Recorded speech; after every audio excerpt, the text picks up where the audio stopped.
When I bought your package, I went through the material, I saw the potential in that kind of investing, and then I started investing my own funds into it. I was just not happy with what kind of return I was getting in other types of investments, so I went ahead and did it that way, and it was getting me great returns.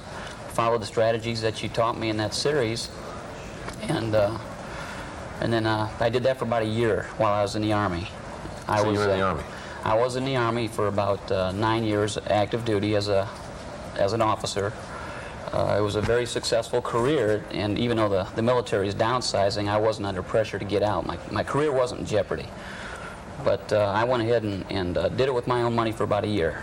And I saw the opportunity to where, at least financially, to get out of the Army and do this on a full-time basis.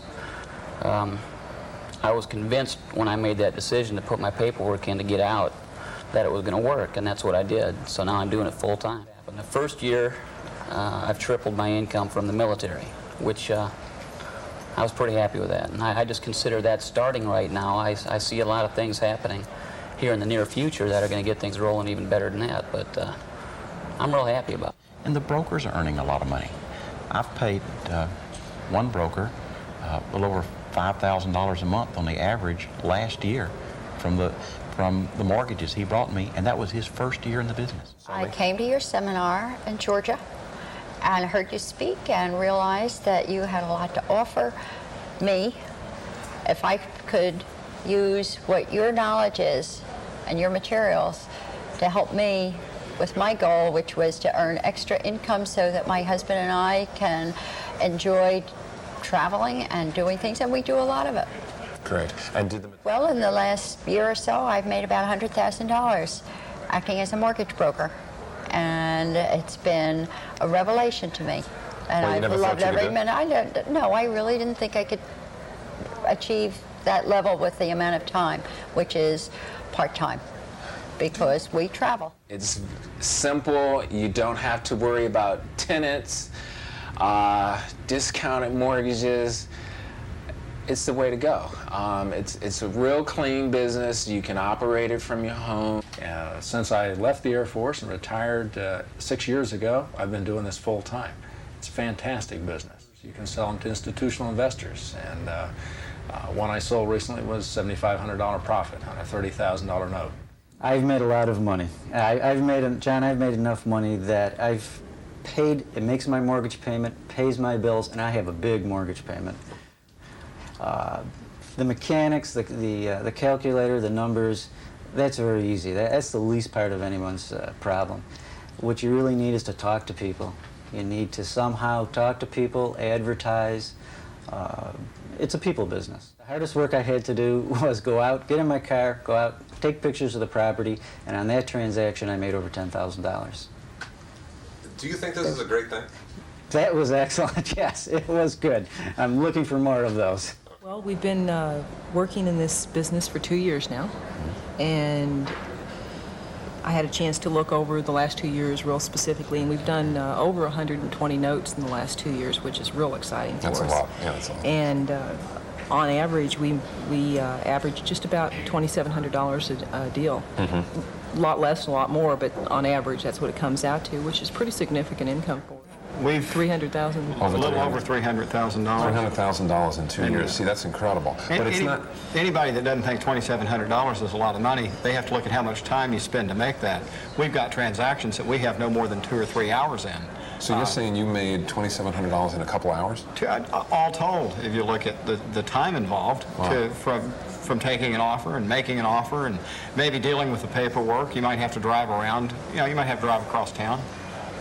You have to Federal Express some stuff sometimes, but 2, 3, 4 hours, wow. Sometimes 5, 6 hours if it's a really complicated deal. Mm-hmm. But $2,700 for 5 or 6 hours work is not bad. I'll take that.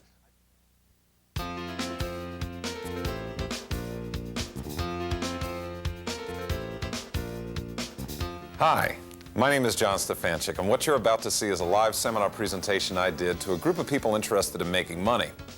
Now, if you're like that and you'd like to learn how to make money with a very interesting business opportunity, what I'd like for you to do is sit back, relax, get a pen and some paper. You're going to be copying down some notes, and enjoy the next hour or so that you're going to be viewing this very live special presentation. But please stay through till the end, because I got a very special offer for you once this live seminar is over. Thank you, Kelvin. Okay, I have a really interesting task today that I have to go through this and want to make sure you understand how to do this. Now, it sounds kind of hokey to say that you could buy real estate, actually make money with real estate without actually buying it. But actually, we can do that. We will do that. We're going to talk about how to do that. And what I'd like for you to do is make sure, first of all, that you have some paper, a pen. I'm going to give you a lot of notes to take down today. I want you to copy down as much as you can. We've got a lot of things to cover, but I want you to recognize one thing right from the beginning, is whether you decide to use this technique or not, I'm going to try and give you a lot of different things that are going to have an impact on your investment future. Things like involving in real estate, things involving in general finance, so that if you pay attention, whether you decide to get involved in this program or not, it's totally up to you, but at least you'll have some good foundation for making some good financial decisions. All right? So what I'm going to do is I'm going to talk about the topic of paper today. Now, paper is an interesting topic because it's very, very lucrative money-making topic. You'll make a lot of money with it. It's very, very easy to do. It's not very difficult, and it can give you what you want in terms of making money. So let's start with what exactly it will give you. When we talk about the topic of paper, now paper is the buying and selling of personally held mortgages and deeds of trust. Now, what I mean by that is, when you look at paper, you can look at paper from any one of three aspects, or all three aspects that paper can give you. Now, paper is the buying and selling, like I said, of personally held mortgages, but we can start in paper by understanding that what we can get primarily from paper is short term. Short term is cash. We can get cash from paper. In other words, you find a mortgage, you sell a mortgage, you make money. Okay, and I will show you how to do that, because I'm assuming that most of you came to this financial seminar today to learn how to make cash. I don't need to ask for a show of hands or anything. I know that you came here to learn how to make cash. Simply because today's a Saturday, it's a day off. Most of you could probably be home enjoying yourself or sleeping or something like that, but instead you came here because you recognized you would like to change your financial future. That's fine. What I want you to recognize is cash is very important in changing that future. You need to be able to get your hands on some cash. Now, we're going to start with how to do that. Then we're going to work our way into what's called reinvestment. Now, if there's short-term, medium-term, and long-term to everything, this is the medium term, the ability to reinvest the money you're making. Now, a lot of you will say, once I make some money, then I'll learn how to reinvest the money. It's too late once you made money to learn how to reinvest the money. It's just too late then. The best thing to do is to learn it now, so that when you do have some money, you can invest that money. Now, let me give you two parameters that you want any investment that you have to hit. It's got to hit on two parameters. Number one, it's got to be safe. Any investment you involve yourself in should be safe. Number two, it should be high yielding. Safe and high yielding. Very important. Now, let's talk about any traditional investment that you involve yourself in. Let's talk about something like the stock market. A lot of people put their money into the stock market. If you put your money into the stock market, would you feel that that was particularly safe or high yielding? Well, it's not safe. It could be high yielding only if you win. It's like going to the gambling casinos. If you win, it's great. If you lose, it's not. So stocks is not a good investment if you want something safe and high yielding. Now, what about something like a municipal bond? Would you feel that a municipal bond, for example, would be particularly safe? Sure it is, right? Because it's secured by a highway or a bridge or something that's not going anywhere. And it is safe, it's insured. But 8% over the next 30 years, would that be particularly high yielding? No. So in other words, how do we find an investment that would fit both safe and high yielding? And the only way I know of, the only investment I know of that is like that, is what's called paper. The reason why is because, number one, you're buying the asset at a discount. Whenever you buy an asset at a discount, your yield increases. And I'll show you how to do this. Number two is not only are you buying the asset at a discount, but that asset is secured by real estate. So if we can value the real estate properly, we will understand that the investment is particularly safe. So we're going to go through that, and we're going to make sure that you understand that. And I'm giving you an overview now as to what I'm going to talk about this morning. But first of all, we've got cash. Second of all, we've got the ability to put our money into something that makes money. Because you see, a lot of people focus in on just making money. And the best example of that, with focusing in on making money and not worrying about reinvesting, what happens is you get a lot of people that win the lottery. I don't know if you've read about people from the United States. They win the lottery. They win like $30, $40 million, and 3 years later, they're dead broke. And you say, how the heck did that happen? Well, it happened because they never knew what to do with the money in the first place, so they wind up blowing it, and then they're back working the same job trying to play the lottery again. The idea is the most important thing that we could do is take that money and put it into something that's making us money. Now, long term, the long term of what we're going to do is property. So there's two rules that I need to give you right from the beginning so that you understand real estate investing. And whether you decide to get involved in it or not, there are simple rules that you can remember. Rule number one. This is a very long sentence, so I'm going to repeat it twice. Rule number one is what's called the 1% rule. Very simple, very easy to use rule. Okay?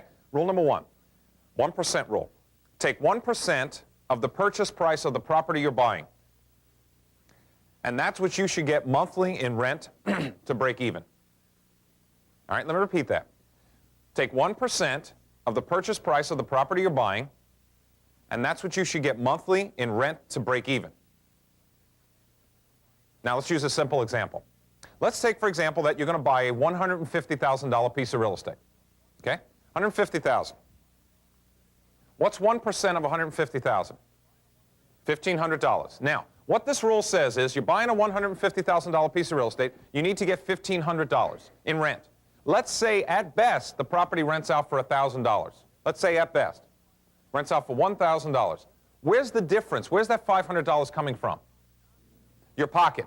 Now, recognize this. You cannot make money in real estate by taking money out of your pocket every month in a negative cash flow. You can't do that. So the best thing that you could do is buy it at a better price. So you're going to say, well, how am I going to get a better price?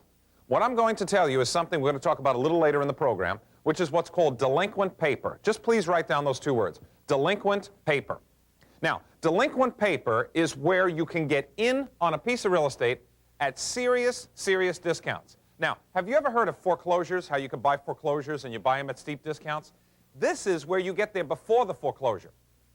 So in other words, if you think foreclosure gives you a big discount, wait till you see what delinquent paper does. Now, in order to do this, in order to map this out today, what we're going to do is we're going to start by talking about cash because everyone in this room can take advantage of the technique that I'm going to show you. So we're going to start with cash and work into how to make cash work for us, how we're going to be able to produce that. Then we're going to talk about how to reinvest, how to take that money, put it back into something that's going to make you money. Very important for your financial security. Simply because the difference between being well off and wealthy is night and day. I mean, it's really a night and day difference because everybody thinks it's the same thing. When you're well off, you're paid by, let's say, a company, a nice six-figure salary, and you do very well. Like I meet a lot of executives when I'm flying around. They work for the TV industry or the movie industry, and they make a lot of money. They make six figures. And they're very well off, but they're not wealthy. Wealthy is where your money makes money, and you don't have to do anything else. You don't have to touch it. The money just makes money, just makes money. Last but not least, we'll talk about property. Through delinquent paper, how you can take back some properties and how you can make money from property. All right?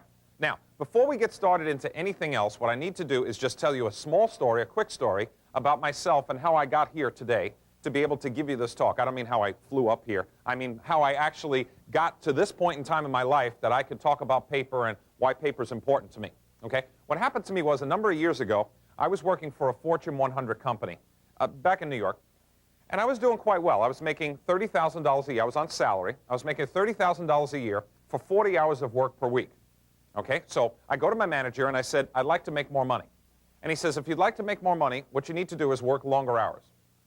Now, I don't know if you ever heard that answer before, but it's like, that doesn't really work for me because how's that going to work? You know, I working longer hours, am I going to make more money? He says, well, you're not going to make more money now. What it means is once you put in a good year, we'll give you a raise, and that raise will give you more money later. So I said, well, I'll work more now to get more later. I said, I don't think that really would work for me. I don't really like to hear that. I don't like to really involve myself in that. I'm thinking to myself, so the best thing that I can do is get out there and invest in something else. So I said to myself, what am I going to do? Now, I'm a kid from the South Bronx. I don't have an investment background.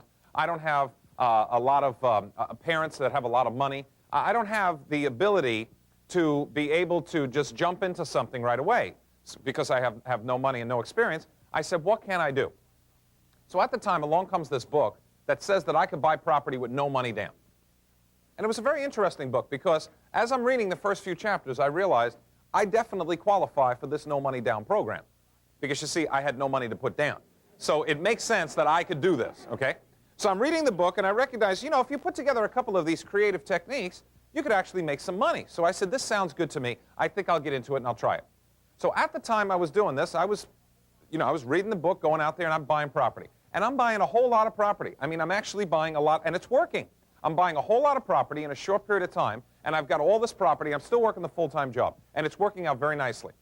So as I'm doing this, I'm figuring, hey, this is pretty good. The only problem is, while I'm doing this, I have what's called a zero cash flow. Now, I don't know if a lot of you can relate to that. That's where the money comes in and the money goes out, and you're left with nothing at the end of the month.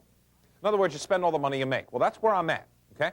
I get into real estate investing to get on with my financial career, and I wind up with a brand new problem. This one's called negative cash flow. Have you ever heard of that one before? That's where you have more money going out than you have coming in. So I said to myself, how did I do this? Because you see, I started with no money and then effectively invested myself to less than no money.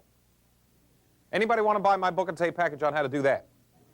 I didn't think so. What I'm saying is, it's important to recognize you can do something right or you can do something wrong. I was new at this and I was doing it wrong. So now, all of you have come here with a certain type of goal or idea or problem. You know, I want to make more money or I don't have enough time. Here was my problem at the time, so you understand why I'm telling the story. I had no money. Now I've got less than no money because I've got to come up with money I didn't have in the first place. I've got all this property and a full-time job. I've got some problems. I need to make some cash. So if you can all understand what I'm trying to say, I need to get my hands on some cash. All right? So I'm highly motivated. Now, I don't know how highly motivated you are. I hope you are. But I needed to change my financial life. So what happened was, along came this technique. I just heard about it. I didn't go to a seminar. I wasn't fortunate enough to attend a seminar where somebody says, here's how to do it. I just heard that you could buy a mortgage at one price, resell it at a higher price, according to what's called the time value of money. Now, I had no idea what that meant, but I thought to myself, for some reason, I think I can do this. I don't know why, but I said, I think I can do this for some reason. In thinking that, I said, okay, let me try and investigate this, and I started to investigate what this meant. Now, just for a show of hands, let me ask you a question. How many of you right now have ever heard of the topic or heard of the investment idea of the buying and selling of paper? Let me see a show of hands. Oh, quite a few of you. Oh, excellent. Okay, great, great. Normally, I don't have that many people that have understood it or have heard about it. So what I'm going to do right now is I'm going to go into this technique, and I'm going to make sure that you understand it. Now, I'm going to dissect the technique out so that we can understand how paper is created, how paper is discounted, and how paper is sold, and more importantly, how you fit into this and how you're going to make money by utilizing this technique. Okay? Now, because of this filming, we got kind of off to an odd start, and I want to kind of make it up to you. So before we do anything, I just want to, in this technique, I just want you to kind of reintroduce myself to you. My name is John Stefanchik. Now, the problem, I just need to address this right at the beginning, get it out of the way. The problem with a name like Stefanchik is it's got 10 letters, and you could really mess it up. If you're not pronouncing it properly, you're not going to spell it properly. So by way of mnemonic, I'd like to show you a way of helping you to remember how to pronounce the name and spell the name properly. See, this is the proper spelling, S-T-E-F-A-N-C-H-I-K. So whenever I say Stefanchik, I don't always get it back the way I'm saying it. So people try and, mispronounce it and spell it. So I'm going to give you a variation on a theme to how I get this back, so maybe it'll help you remember how to spell it properly. See, in other words, I say John Stefanchik as clearly as I can, and I get back things like John Stefan Brick, which is okay. It's close, but it's not right on. It'll get the letter there, so it's not so bad. Same thing with John Stefan Chew. It'll get the letter there. It's okay. Maybe I sneezed when I was pronouncing my name. I don't know. But John Stepan Fetchit, to me, it's just not there. I don't know what I did to really kind of mispronounce it there, but it's just not there. And I think this one is the worst one I ever got. This happened to me a number of times, and it's true. Now, if you're having a problem inserting the vowel into this word, it's going to be a long morning here. All right, anyway, my name is John Stefanchik, and I am from New York. I'm going to go through this technique right now, and we're going to get into the technique, make sure you understand it. But please, more importantly, let's think about how you fit into this technique and how you're going to make money from this technique. That's the most important part of maximizing our time here. All right, let's go through this example right now. Now, this is an example of two people that are entering into an agreement. We've got Mary and we've got Bill. Now, Mary is going to sell a piece of real estate. Bill is going to buy that piece of real estate from Mary. Now, let's just say the purchase price is $130,000. $50,000 cash down is what Bill is going to put down. He's going to put it down as a down payment. That leaves $80,000 that basically Bill has got to find somewhere in order to buy this piece of real estate. And let's just assume Mary's property is free and clear. Now, it doesn't have to be free and clear. I'm just saying it's free and clear just to make the numbers nice and simple. Okay? Now, what type of real estate is she selling? She could be selling a single-family home. She could be selling an apartment building, a piece of land. It doesn't matter just so long as it's real estate. Okay? Just so long as it's real estate, and that she's selling for $130,000, $50,000 cash down. Now, Bill decides he wants to borrow the money. Where does he normally go to get that money? The bank, right? He normally walks into the bank. He says to the banker, Mr. Banker, I'd like to borrow $80,000. I'm buying a $130,000 piece of real estate. The banker says, okay, fine, let me see the contract. Banker looks at the contract, explains a couple of things to him, and then explains the terms and conditions of borrowing the money. Let's say the banker says that if you want to borrow the $80,000 and you qualify, we will lend it to you, but you'll be paying us back at the rate of $775 per month on a 30-year schedule. Okay? In other words, you'll be paying us back in $775 monthly installments every month for the next 30 years, which is 360 monthly installments. Okay? $775. Bill says, okay, fine, just let me know when I qualify. What do I have to do? And he says, give me a net worth statement, tax returns, et cetera, et cetera. Now, it takes about 5 or 6 weeks for the bank to qualify Bill. The bank actually qualifies Bill. After 5 or 6 weeks, they call him up. They say, listen, you're qualified. We're going to lend you the money. Let's have a closing. Now, when the bank decides to have a closing, what that means is we're now going to go to the closing table and money's going to be transacted. So there's basically 3 parties that are showing up at this closing. We've got Mary, Bill, and the bank representative. Now, how much cash is Mary going to walk out with at the end of that transaction? $130,000. Why? Because Bill is going to give her $50,000 cash down. What else happens is the bank gives her an $80,000 check. That's hers. She takes it, she leaves. Now, the bank came in with an $80,000 check. What is the bank going to leave with? A mortgage, right? The bank's got to leave with some sort of an agreement that says, you owe us money. Now, the mortgage is like a contract. It spells out the terms and conditions of borrowing the money. What happens if the payment is late? What the collateral is? What happens if you don't pay? How we can foreclose, etc. Bill signs that mortgage. Now, when he signs that mortgage, he signs on a 30-year obligation. Everybody's happy, everybody leaves. Deal is done. But let me ask you a question. Could it happen this way? Could it happen that instead of Bill going to the bank, could Bill go to Mary and say, Mary, would you like to hold the mortgage? Could that happen? Now, let me ask you a question. Why would it possibly be a better situation for Bill to go to Mary rather than to go to the bank? No qualifying, right off the bat. How about he pays less? He pays no points and fees and appraisals and all that. There's no rejection. I mean, Mary's not going to say after 5 weeks, sorry, you don't qualify. The committee turns you down. It's just her. Quicker closing. It can happen in a week instead of in 5 or 6 or 8 weeks. So there's lots of reasons on Bill's side, but why would there possibly be reasons on Mary's side? Well, why would she want to qualify Bill? Why would she want to hold a mortgage? She gets income over time, right? She gets money over time. What else? Well, she holds this mortgage on the property, and what happens if he doesn't pay? Can she get the property back? Sure she can. What else? How about in a market like this where properties are not selling pretty quickly, could it be that she can get the deal done, that she holds the mortgage instead of going to the bank? How about her tax situation? Could a tax situation dictate hold the money over time instead of getting it now? Could that happen? In other words, there's all sorts of reasons why on both sides, but let's say both sides are equally excited about doing this, okay? Let's just say both sides say, you know, this is a pretty good situation, let's do it. Now, what happens now is we only have 2 people involved in the closing now. We've only got Mary and Bill. That's it. There's no bank involved. Bill starts to make out checks to her every month, starts to make out checks, cutting checks to her. She now gets the money. She's cashing them. Let's assume 1 year goes by. 1 year goes by since the closing. She's received 12 checks. Everything's fine. Bill's making the payments. Everything's right on time. The only thing is now her financial picture changes. How does it change? It changes for the better. She now gets into a situation where she can invest in some stocks that are going to double in value. Or she can get into a new business venture. Or she can get into some some entrepreneurial startup company. I don't know, whatever it is. Or she needs to take a trip around the world. Whatever it is, she needs a lump sum of cash. If she needs a lump sum of cash, what can she do? Sell the mortgage, okay? Now, what exactly would she be selling? Paper. But what does the paper represent? Money over time. It represents money over time. She's basically selling money that's coming to her over time. But she's selling that for cash today. So what happens is, she looks in the paper, and she sees this ad by this guy named David. Now, David's running an ad that says, I pay cash for mortgages.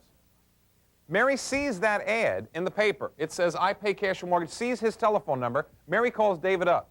She says, David, I understand you pay cash for mortgages. David says, yes, I do. Explain about your deal. She says, well, let me explain what I've got. About a year ago, a guy named Bill decided to buy my property from me. He's been paying me monthly, etc. She goes through all of what we just discussed. She also says that at the closing, they gave her an amortization schedule, which was 30 years long, and it described all the payments that were made to her and the principal and interest amounts she was getting. Okay, fine. She goes through some stuff, and then she says, by the way, she says, the remaining balance on my mortgage right now, because 1 year has gone by, the remaining balance is $79,600. And David says, okay, fine, and he copies it down. Mary says, now, since you pay cash for mortgages, David, when could I come by and pick up my $79,600? Is there any problem with that? Yes. Okay, now, let me ask you a question. Whether you have the money or whether you don't, why would you not pay $79,600 for this asset? Now, you'll make money. That's not the reason. Time's a very good reason. But really, well, there's always a risk involved in everything. But why would you not do it? There's one reason, which is called time value of money. Now, please, this is very important that you pay attention to this. The time value of money is simply this, and it'll change your life if you understand the time value of money. Time value of money is this. When you pay cash today to receive cash tomorrow, you have to get a discount because you have to wait. Time erodes money. The longer it takes for you to get your money back, the less you pay today. The shorter the period of time it takes for you to get your money back, the more you pay today, but you always have to discount the value because time erodes money and cash today is worth more than cash tomorrow. Now, the simplest example I can give you about the time value of money is this one. Every time a baby is born, somebody runs down to the bank and buys a what? A savings bond, right? It matures in 20 years to pay $100. What would you pay for it today? $40, $50, something like that? In other words, would you pay $100 today to receive $100 20 years from now? Of course not. That's the time value of money. You pay less today to receive more tomorrow because of the fact that time erodes money. Cash today is worth more than cash tomorrow. So, in this particular example, David has got to offer her something lower than $79,600. Now, you know how when you go to sell a car, and you got that little book, and you open it up, and you look at the make and the model and the years, and it tells you roughly what the car is worth? There is no book for this. There is no calculator. There is no guide. There is no exact number. There's no legal amount that David has got to offer Mary. It's a completely negotiable situation. David offers Mary whatever the two of them agree upon. So in this particular deal, David says to Mary, Mary, let me give you the best price I possibly can right now. Let me offer you $50,000 in cash. Mary says, what? You out of your mind? $50,000 in cash? He says, wait 1 second, Mary. Hold on, let me explain something to you. When I pay you $50,000 in cash today, and you've got your money, and you're out doing whatever it is you want to do, how much money do I receive next month? How much? $775. And the next month, $775. And the next month, and the next month. Mary says, yeah, but you're getting $775. That's a lot of money. And he says, Mary, wait a second. Let me ask you a question. How much did it cost for you to go to the movies 10 years ago? Mary says, I don't know, $1? Well, how much does it cost to go to the movies today? $8. Ooh. So it's costing $7 more to do the same exact activity 10 years later. Are you telling me movies have gotten that much better, that we should pay that much more to see them? Or are you telling me the dollar buys less? You see, this is important to understand. 5 years ago, 10 years ago, 20 years ago, didn't the dollar buy less? Well, how about 5 years from now, 10 years from now, 20 years from now? Isn't the dollar going to buy even less? The important part to understanding that is David, in this particular example, has got to offer her less to compensate for that differential. So David's explaining this to Mary, and Mary says, let's just say Mary says, fine, I'll take it. I'll do it. Great. I want to take the money. Fine. Let's say she says that. She takes the money, $50,000. Okay, fine. Isn't Mary being taken advantage of by David? Now, I want to just deal with this. First of all, who needs the cash? David or Mary? Mary needs the cash. Let's start with that. Now, number two, do we have to discount the mortgage? Yes, because it's time value of money. That has nothing to do with anybody. Number three, and this is what a lot of people overlook. They look at the difference between what the remaining balance is and what Mary's getting. But think about this. This is very important for you to consider. If Mary took that money, let's just say she gets $50,000 from David. She takes the 50, and her and her husband buy the house that's across the street. They fix it up, and they sell it within a year for twice what they paid for it. Would that be a bad decision for Mary? No. So what basically determines whether this is good or bad is what Mary is going to be doing with the money. And we don't know what Mary's going to be doing with the money. So it really becomes an irrelevant fact. Okay, I just want to deal with that up front. Now, has David bought anything yet? No, he's simply made an offer that he will pay $50,000 for this deal. Now, he then says, thank you very much, Mary, for the information. He hangs up the phone. All right? He's not bought anything yet. He is now going to make another phone call. He makes a phone call to a guy named John.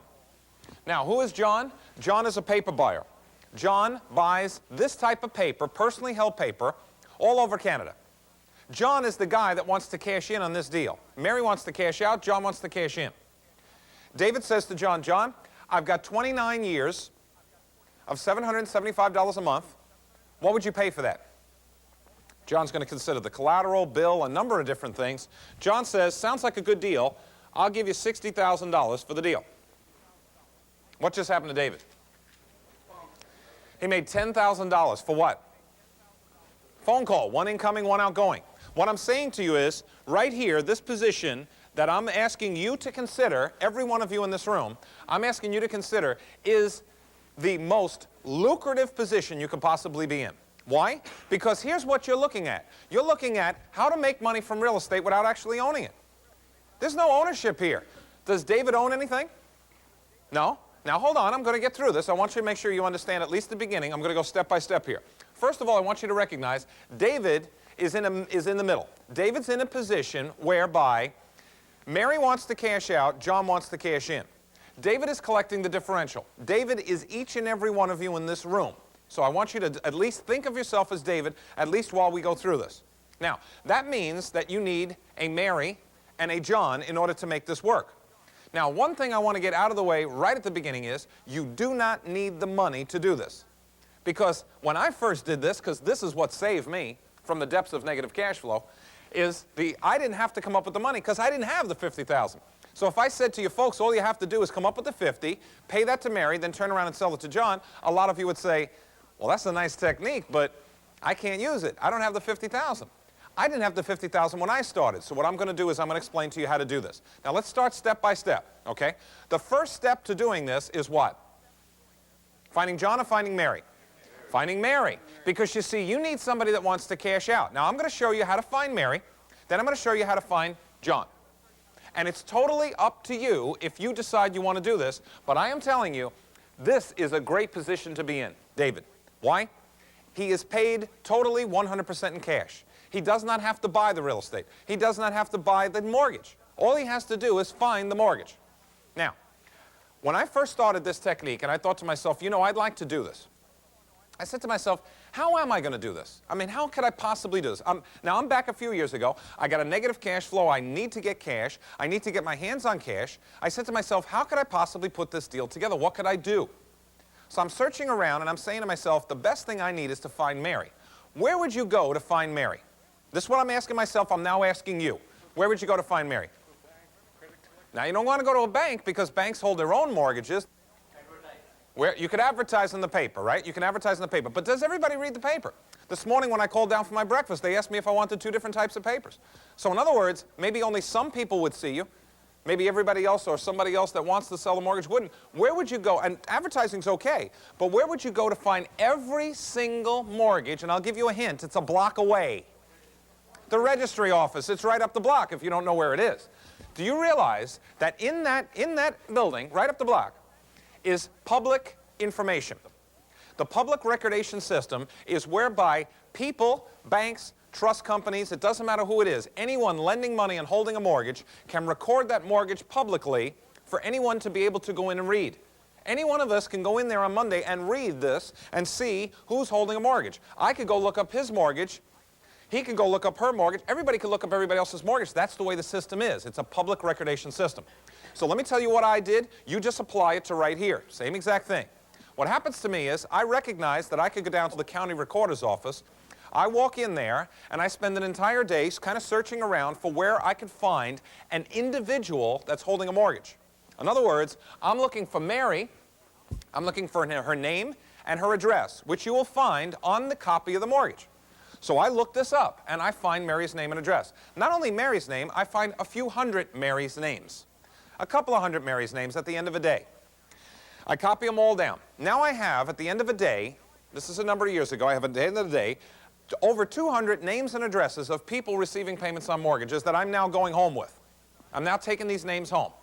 I now go home with all these names, and I now need to let these people know that I want to buy the mortgage. What could I do? I could call them up on the phone and say, listen, I've got your name. I understand you hold a mortgage. Would you like to convert it to cash? I could do that. What else could I do? Write them a letter. Now, I worked a full-time job, so I thought writing a letter was a little more time-efficient and cost-effective for me to do. So what I did was I wrote them a letter. Now, let me read you the letter that I wrote them, because what I want you to know about this letter, it's a very simple, straightforward letter. What this letter says is it basically says, I'm interested in purchasing your mortgage, and it's up to you to get back to me. Let me explain how this goes. Dear mortgagee, it's come to our attention from public record that you are currently receiving payments from a mortgage. The reason why I started with that sentence is because most people ask, how did you get my name? Because a lot of people don't know this is public information. How would you like a lump sum of cash now instead of having to wait for those periodic payments? Okay? I go on to say the amount of cash you can receive is determined by the size, length, and terms of the mortgage. And that's how we determine the price. If you're interested in obtaining more information with no obligation, please fill out the enclosed card and return it to us.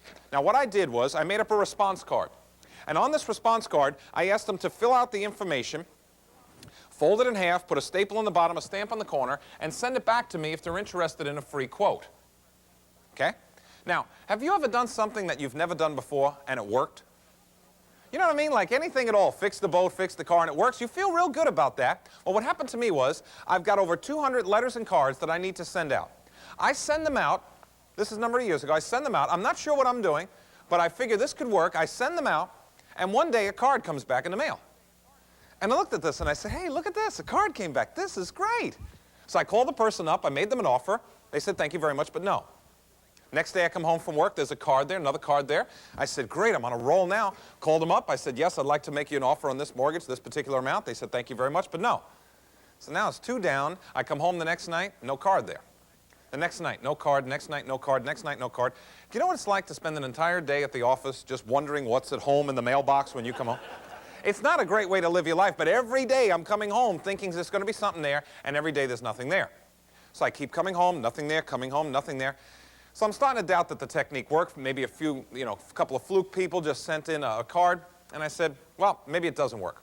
One day I come home, there's a card there.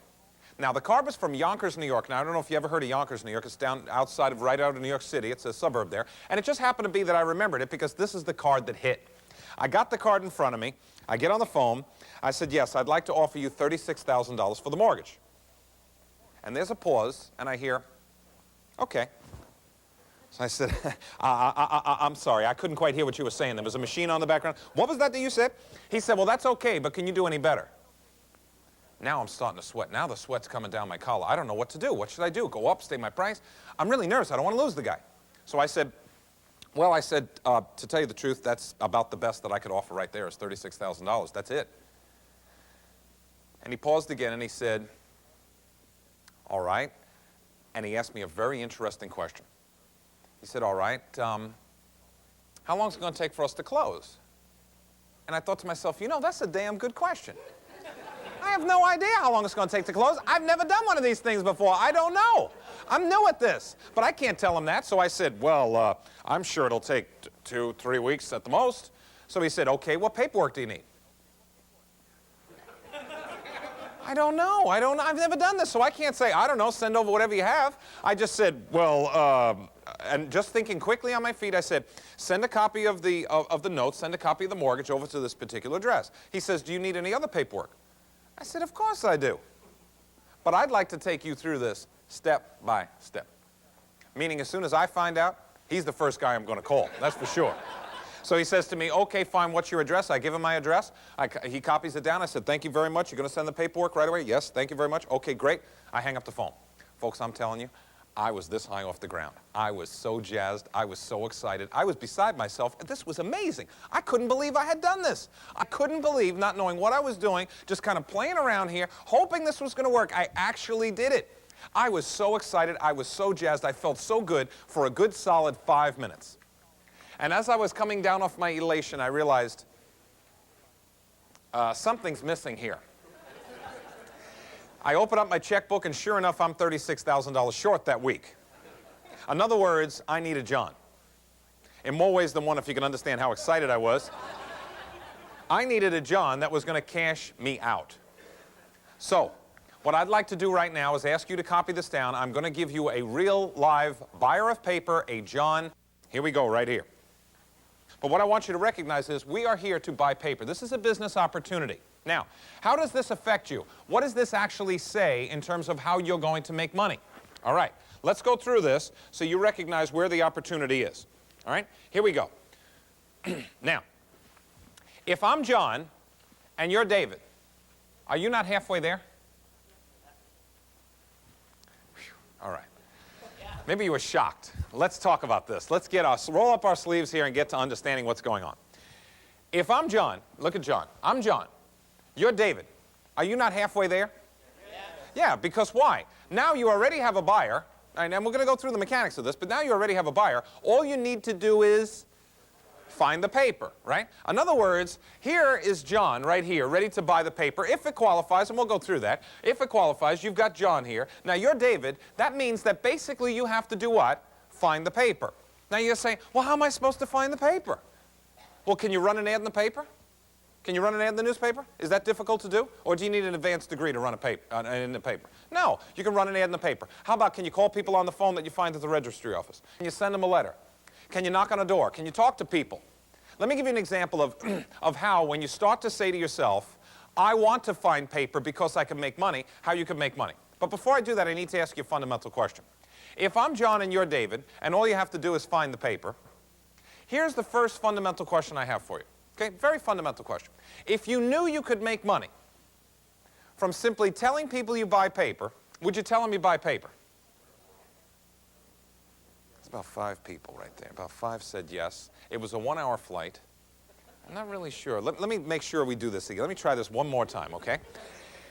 Now, this is the room that wants to make money, right? We're not in the charitable deductions room, right? Okay. If you knew you could make money by simply telling people you buy paper, would you tell them you buy paper? Yes. That's what I thought. I'm sorry. It was my inability to communicate this, okay? What I mean is that if you knew there was somebody there to buy it, if it fit the parameters, if you knew what you were doing, you know, you had enough education, and you knew what you wanted to accomplish, you would certainly tell people you buy paper. Now, what I mean by telling people you buy paper is simply running an ad, sending a letter, calling people up on the phone, or saying, you know, I buy paper to anybody you meet.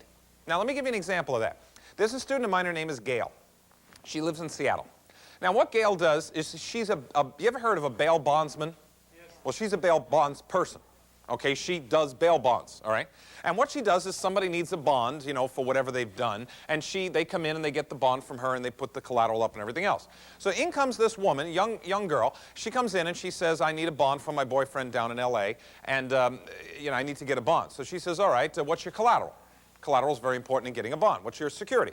So she says, well, I really don't have any. I don't have a house. I don't have a car. We've kind of been traveling around here and there. You know, I don't have anything. So Gail says, you don't have anything at all? Now, Gail understands paper. She's looking for paper. So she says, you don't have anything? So the woman says, the young girl says, well, I sold my house a couple of years ago, and I held a mortgage, and it's paying me $212.15 a month, but that's not collateral, is it? And Gail says, yes, it is. That's collateral. We could use that mortgage as security for the bond. We will give you the bond, but then as soon as you're done with this bond and we're done with the paperwork, did you know you could sell that mortgage? Young girl says, no, I didn't know. You mean that's worth cash today? Yes, it is. Gail made over $6,000 on that particular deal, just by asking the question, just by making the person aware of the fact that they could make money this way. All I'm saying to you is there's thousands of people out there that have no idea that they could sell their mortgage. Okay, absolutely no idea. What you need to do is let them know that you are the person to contact. You're going to say, yeah, but look at all these people in this room. You mean to tell me we're all going to tell people? Well, first of all, not all of you are going to do this, because maybe you want to go off in a different direction or do something else. That's fine. But of the people of you that want to do this, you realize there's thousands and thousands and thousands of mortgages out there, and just a few of you. If you only hit on a small percentage of those mortgages, you could be very, very well off. So in other words, what you're doing is basically playing the numbers. There's a lot of people out there, and there's you. And you are trying to let them know that you buy paper. Now, this sounds pretty easy, right? Doesn't it? It sounds pretty easy. It's like, hey, you mean to tell me all I got to do is tell people I buy paper? I can do that. I've been telling people all sorts of things about myself for years. You know, in other words, you can just say anything you want. But, of course, you need to have the information and backup and everything else. But let's just start with, I buy paper. It sounds pretty easy. Now, I need to get this question out of the way right away, because I know it's on your mind. If it sounds that easy, why isn't everybody doing it? Right? Isn't that a good question? It sounds that easy. Why isn't everybody doing it? Because everybody could be rich there. All right, very important question. Let's talk about this.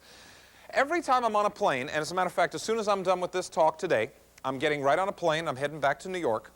As soon as I do that, I guarantee you, the person next to me, I'm just guaranteeing you, the person next to me is going to turn to me and say, even though it's a short flight, the person's going to turn to me and say, so what is it that you do? They always ask that on a flight. So what is it that you do? And I always turn back to them, and this is exactly what I say, because this is exactly what I do. I buy and sell personally held mortgages on the secondary market. And you always get this sort of glazed look, this look that says, what? I mean, like, I don't know what you're talking about. I have no idea, because most people have no idea what this is. In other words, we've got a situation here, and that's exactly what I do. The reason why it's secondary market is because the primary market is when you lend money directly. When Mary lent the money, that was primary. When we buy this mortgage, it's on what's called the aftermarket, the secondary market. The mortgage is already in place. Okay? So in other words, we've got a situation here where most people have no idea what this is. Try it tonight. Talk to people. Say, did you know you could sell mortgages? I didn't know that. Did you know you could hold mortgages, transact them? That most people don't know that. That's one of the main reasons why everybody's not doing it. Number two is, even if they've heard about this, even if you may have heard about this, the reason why people aren't transacting them is most people think they need the money to do this. I know a lot of you that raised your hand that said, yeah, I've heard about this technique. Probably none of you have done it because you always think as soon as you make the offer for $50,000, you've got to give them your own $50,000. And everybody gets caught up in that. But think about this. The money in your pocket, does it have your picture on it? No, right? If it does, it's funny baloney money. I mean, it's not the same. In other words, all of your money in your pocket, if you have any, is the same as everybody else's, isn't it? So in other words, if Mary comes to closing, she's not going to come to closing and say, wait a second, hold on here. I want his money. I don't want his money. Why? Isn't his money the same as his money? In this particular deal, she's only receiving $50,000. That's it. She doesn't get any more, any less. It doesn't matter who shows up at the closing, because this is what the terms and conditions of the deal was. When you go to the bank to borrow the money, is there a guy in the back room that's making the money there with a wheel? And he's putting out the money? No, they borrow it from somewhere else. They get it from the depositors, etc. So in other words, the point in fact here is this. We've got a situation here where David is making the differential between what Mary is willing to accept and what John is willing to pay. Now, the important point to understanding that is, when you start to let people know you buy paper, and I hope all of you do this, because you'll make a lot of money doing this. If you let people know you buy paper and you start to tell people, send ads, copy, whatever you want to do, you let people know that you buy paper. Now the paper starts to come in. Okay? Paper starts to come in. Now somebody is going to say, this guy's going to call me up and say, I understand you buy paper, is that right? And I say, yes, I do. Explain your deal to me. What do you got? Now he's going to now explain to me what he's got. He's going to now give me numbers concerning his deal. What I need to do is turn the numbers that he's given me into what? A dollar amount I'm going to pay him. In order to do that, I've got to give you the questions you need to ask. The questions are very simple and straightforward. Here we go. The questions are on what's called the mortgage worksheet. Now, this mortgage worksheet details all of the questions you need to ask. It's very simple, very straightforward. You just follow this form. You start at the top third of the form and work your way down the side by asking the following questions. What type of property is it that you sold that you held a mortgage on? That's the first question you have to ask, because there are all different types of pieces of real estate. Single-family home, land, apartment buildings, whatever there is, there's all different types of real estate. Then you further go down this column by asking the following questions. What's the sales price when you sold it? What's the down payment? How much of a down payment was made? Was there a first in front of the second? A lot of the mortgages you have up here are seconds. So what is the first? And what is the second? What is the date on the mortgage that you're selling? What's the amount? What's the term? You know, it's a 25-year, 30-year, 15-year. What is the term? What is the payment amount?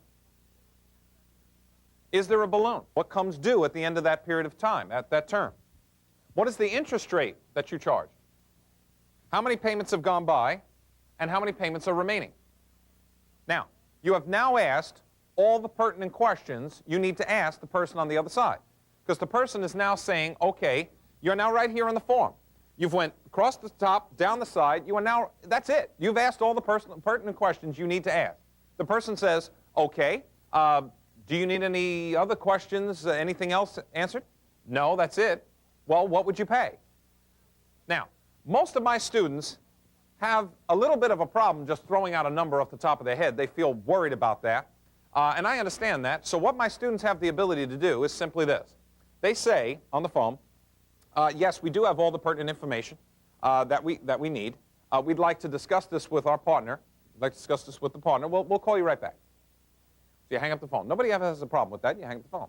Now, what you're going to then do is you're going to then call Charles.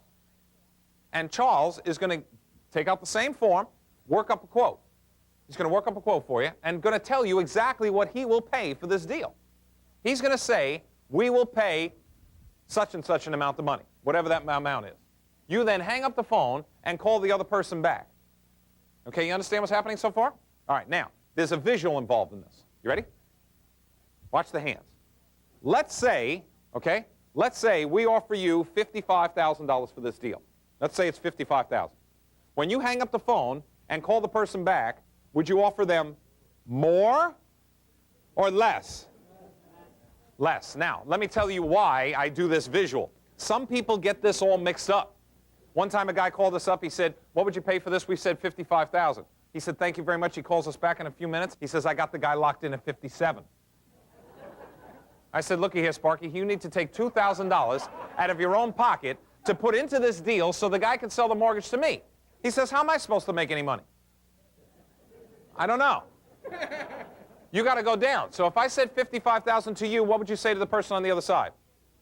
50, 51, 48. But all I'm saying is the lower you go, the more you make. The higher you go, the less you make. Just don't go over. Everybody get this? Okay? Now, what I'm trying to do is outline exactly how this happens because it's very simple, it's very straightforward. Now, let me tell you this because we got to get this out of the way. In terms of understanding how this deal works and what happens and everything else, let me tell you about the first deal I ever did. Because it's a very good question if you're saying to yourself, you know, John, if you had no money when you first started, how did you get the $36,000 to do that first deal? It's a very good question. Here's how I did it.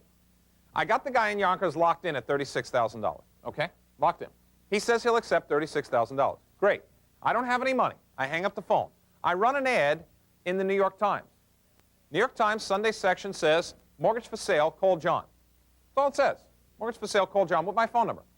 I got 39 phone calls, all right, in a 2-week period of time, 39 phone calls. Now, not all 39 people wanted that one particular mortgage. 9 of the 39 did, okay?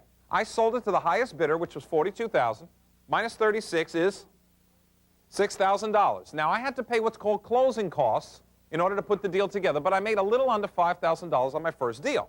Now, closing costs are an important part. I got to bring that up right here. Closing costs are important. You may want to understand what this is. Very important. These are costs incurred in doing the deal. Costs incurred in doing the deal, what closing costs are. Now, let's talk about what closing costs are. In this particular deal here, we need to do a credit check on Bill. That's the first thing we need to do is a credit check on Bill Because Bill, we got to find out something about Bill's credit worthiness. Got to do that, because if Bill is 2 inches from bankruptcy, we don't want to do this deal. You wouldn't want to do it either. Number two, we need to do an appraisal on the property. We need to find out what the current market value of this property is. Because if it sold a year ago for 130, that doesn't mean it's worth 130 today. Number three, we need to do a title search. We need to find out about the title, the encumbrances on the property.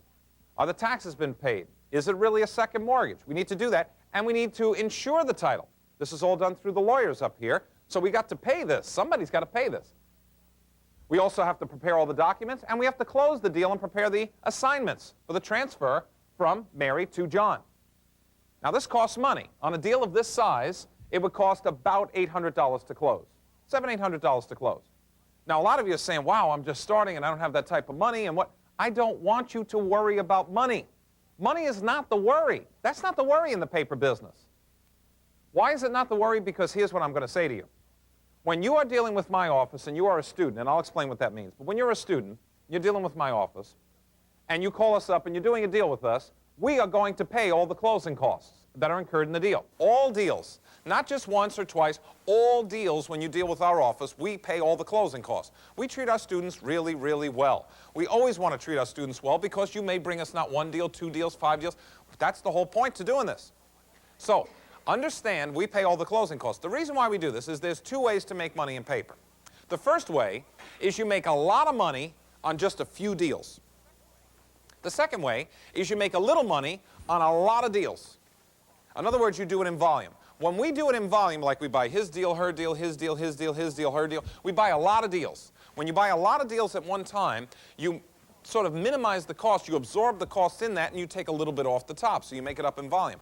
That's how we choose to do it. That's why we can pay the closing costs. Okay? Now, at this point in time, I want you to recognize something. I recognized pretty quickly after my first deal. Remember I told you I did my first deal, made a little under $6,000 on my first deal. I recognized, hey, that works. So what's the one thing I would want to do? Do it again, right? So I said, let me do it again. And I did it again, and I did it again. And then eventually I got to the point where I said, I can quit my job. I mean, I definitely can quit my job because, I mean, I've done this about 6 times now. I did it again and again and again. I'm now 6 times into it. I realized, hey, this really works. Now I can quit my job. Now, I know a lot of you fantasize about the day that you're going to quit your job. And how you're going to say it and what you're going to do, and you're going to look the guy in the eye and you're going to tell him. No, you don't want to do that. You do not want to do that. That's not what you want to do. You will never be remembered in a positive fashion if you do it that way. The way in which you want to do it, I felt like the way I did it had a little bit of finesse to it. What I did was I brought in an empty box one day. I put the box on the desk in the morning, took my stuff, put it in the box, and said, goodbye, see ya. I just walked out. That was it. No fanfare, no parties, no goodbyes, no, just see ya. Thank you, it's been nice, goodbye. And I walked right through the door. And as I'm walking through the doors, one guy standing there saying to the other guy, was talking to the other guy, and he said, poor guy, he doesn't even have another job. I laughed. I said, geez, I mean, think about that. I don't have another job. I started laughing, but then I thought, you know, it's pretty sad that some people think the only way to work and make money in life is to work for somebody else. So I said, gee, this is terrible. You know, I walked right through the door. And as I'm walking away, where do you think the first place I went to was? I went right back to the recording of these mortgages, because that's what I do now full time. I get up in the morning, I go to the registry office, and I look up these mortgages. That's all I do all day long. That's when I started to experience what's called positive frustration. Now, this is kind of an odd term, right? Positive frustration, it sounds kind of weird. It's what's known as an oxymoron. An oxymoron is a term that contradicts itself. Like, for example, jumbo shrimp, military intelligence, legal brief, Soviet fashion. You've heard of these? Okay. Anyway, the point is that I'm looking at this and I'm saying, what is it? What's matter here? Positive frustration is frustration you don't mind having. What I mean is, I can't copy down these names fast enough. I can't write these names. I'm talking thousands and thousands and thousands of names. I can't go fast enough. There is no way I could even become ambidextrous, copy down twice as many names. I can't do it. It still can't go fast enough. I can't get the names fast enough. So here's what I did. I decided to hire college students to go in there and search the names for me, because it's like library work. I paid them $5 an hour on flexible hours. They can go in and out when they want. And they can go in there and search the names for me. Now, They would search the names, just so you understand how the system worked. They would go in and they would search the names, because you don't need to know everything about the program to just get the names and addresses. So I'd send them in there, they get the names and addresses. Great thing to do with your kids. I sent my oldest girl there during the summer to the courthouse. She hated every minute of it, but it was great, because she got a lot of names, she got a lot of information, a lot of information out of there. She didn't really hate it that much, but it's kind of the type of work that's not glamorous, but it does make a lot of money. You're going in there, you're getting the information. So these college students were getting me the information. They were sending the information to a P.O. box in the Bronx. Okay? So they would send all the information into this little P.O. box where all these names were coming into from all these different areas. So all the names are going to the P.O. box. Now at that time, it's just me, so I can't possibly get out all the names fast enough. You know, because I got thousands of names coming into this P.O. box now. So I said to myself, what am I going to do? Now I need to hire 2 full-time employees to get the names out fast enough. Now, I've never hired employees before, and I was kind of worried about hiring the right person, etc. So I decided to hire my parents. You have some good ideas and you have some bad ideas, and that just wasn't a good idea. Why? Because what happens when they don't want to work? What are you going to do? Kick them out in the street? Throw them out? I mean, but actually it did work out pretty well. Here's what happened. My mother would go down to the P.O. box, she'd get the names. She would take the names back to the house and she'd type the name onto a label. She'd get the name on the label, my father would put the label onto the envelope, put the letter of the response card in, seal it, stamp it, send it out. Now, when somebody out there wanted a quote, they would fill out the response card and send it back to me. I would get the response card, I'd make the quote. Do you see how this was all working? It was working very nicely. They were sending out the letters, I was processing the quotes, everybody's happy, I'm covering the entire New York area with all these students. I mean, this is just great. So one day I'm out on this long run, and I said, wait a second, there's something wrong here. What's wrong is, how am I ever going to buy a mortgage outside the area that I don't have college students? In other words, I've got this whole area of New York covered, but how could I ever buy a mortgage in Texas, Phoenix, Arizona, LA, California? I mean, how am I ever going to buy mortgages outside of this area? Because all I'm doing is covering this area, which worked out very well, but how can I do this? So that's when I got what's called a breakthrough idea. Now what a breakthrough idea is an idea that makes you money. It's a good idea. You don't need many of them. You just need a few, and they're real good. And this is my breakthrough idea at the time. I thought to myself, wait a minute. Why don't I give a talk, a seminar, to a group of people interested in making money? Do you know anybody like that? Yeah, they're sitting in your chair, right? In other words, you want an opportunity to make money. I want to buy the mortgages. Maybe if I taught you how to do it, and you went out there and found the mortgage, maybe, just maybe, you'd sell me the mortgage. That way there, I buy the mortgage, you get the cash difference, everybody's happy. So I thought, this is a great idea. I said, I run back to my house, I call my partners up, I've got 2 partners, and I said, listen, what do you think of this idea? I could go around the country, I could give talks, I could meet these people, I could tell them about paper, and they could sell us paper, and we could buy paper all across the United States. And they said, great, sounds like a good idea. I think it's worth a try. Go ahead and try it. I said, this will be great. We'll get our name out nationwide and everything else. I think it'll be great. So now it's wintertime. At that time, it was the wintertime. I head down to the Southwest, you know, like New Mexico, Arizona, places like that. I head down there and I'm giving talks. Night after night after night, I go on this little tour and I'm giving these talks. And I'm giving talks to not a big group like this, but just a small group, you know, 25, 30 people that show up at a Holiday Inn on Thursday night. And I'm giving a little talk, and this exact same slide, I'm saying to them exactly what I told you, same exact thing. I'm saying, now, I'm John, you're David, and everybody's giving me what you gave me, which is what's called the seminar response. It's, uh-huh, uh-huh, yeah, uh-huh, right. Now, I'm saying to them, you going to buy paper? And they're saying, uh-huh. You got my number? Uh-huh. You sure you're going to call me? Uh-huh. You know what you're doing? Uh-huh. I leave the room, nobody calls me. No, I mean, nobody calls me. I'm going from seminar to seminar to seminar. I'm teaching all these people. They're all going, uh-huh. I leave. I go back to New York. Nobody's calling. So my partners now grab me, and they call me aside, and they say, you know, John, I don't want to offend you or anything, but are you giving these talks, or are you just sitting by the pool? Because nobody's calling up. And I said, I don't understand. They're going, uh-huh, but they must be going home and going, uh-uh. Now, the reason why, I'll tell you what happens. Picture the guy who goes to a seminar one night, how much time can I spend with these guys? In 2 hours or so, I'm giving them as much information as I can. I'm trying to make it interesting. I'm trying to make it understandable. They're copying down, just like you, copying down all the information you can. You got it all down there. Now the guy goes home. The next morning he wakes up. He's just got a page of information. He looks himself in the mirror, and he goes, what the hell was I supposed to do? Buy paper? What kind of paper? Wallpaper, toilet paper? I don't know what kind of paper. I mean, then he looks at it, some cryptic notes he's got in front of him. He says, what am I supposed to do? He has no idea, and he gives up on it. So in other words, I gave a talk for nothing. So I said to myself really quickly, I realized I got to give these people more information. In other words, what I said to myself is this information is fine, but these people, like yourself, need more information because information builds confidence. Knowledge is power. Information builds confidence. The more information you have, the more confident you feel. It's like when you first started, whatever it is you do, whatever job you had, when you first started it, you were not good at it. But the more you did it and the more you studied it, the better you became at it. That's exactly what happens with anything. So I needed to give these people more information. So what I decided to do was put together books and tapes to teach you how to do it. Now you're going to say, uh-oh, here comes the sales pitch. No. Understand something. There is no sales pitch here. This is a business opportunity. It's like, you want to make money, I want to buy mortgages, we're both equally interested in this. This is a mutual agreement. There's not a sales pitch, because here's what happens. I want to buy the mortgages, you want to make money. All we have to do is get you the materials. That's all we have to do. Because if you have the materials, you've got books, tapes, cassettes, everything else, you can now go home, put the cassette in the player, play it, start to read through the materials. You are now understanding more of this. You can play it in your car. Study all of what's going on. The more you study it, the more you know, the more confident you feel. Now you're going to feel very confident about doing what? Telling people you buy paper. You tell people you buy paper, paper comes in, you start to transact it, you start to make money, you do deal after deal after deal. Now, I had the idea that I needed to give people more information. I wanted to come up with books and tapes because I knew that if you could take this stuff home, if I could just put it into your hand and you can go home with the materials, you may just study it and may make money.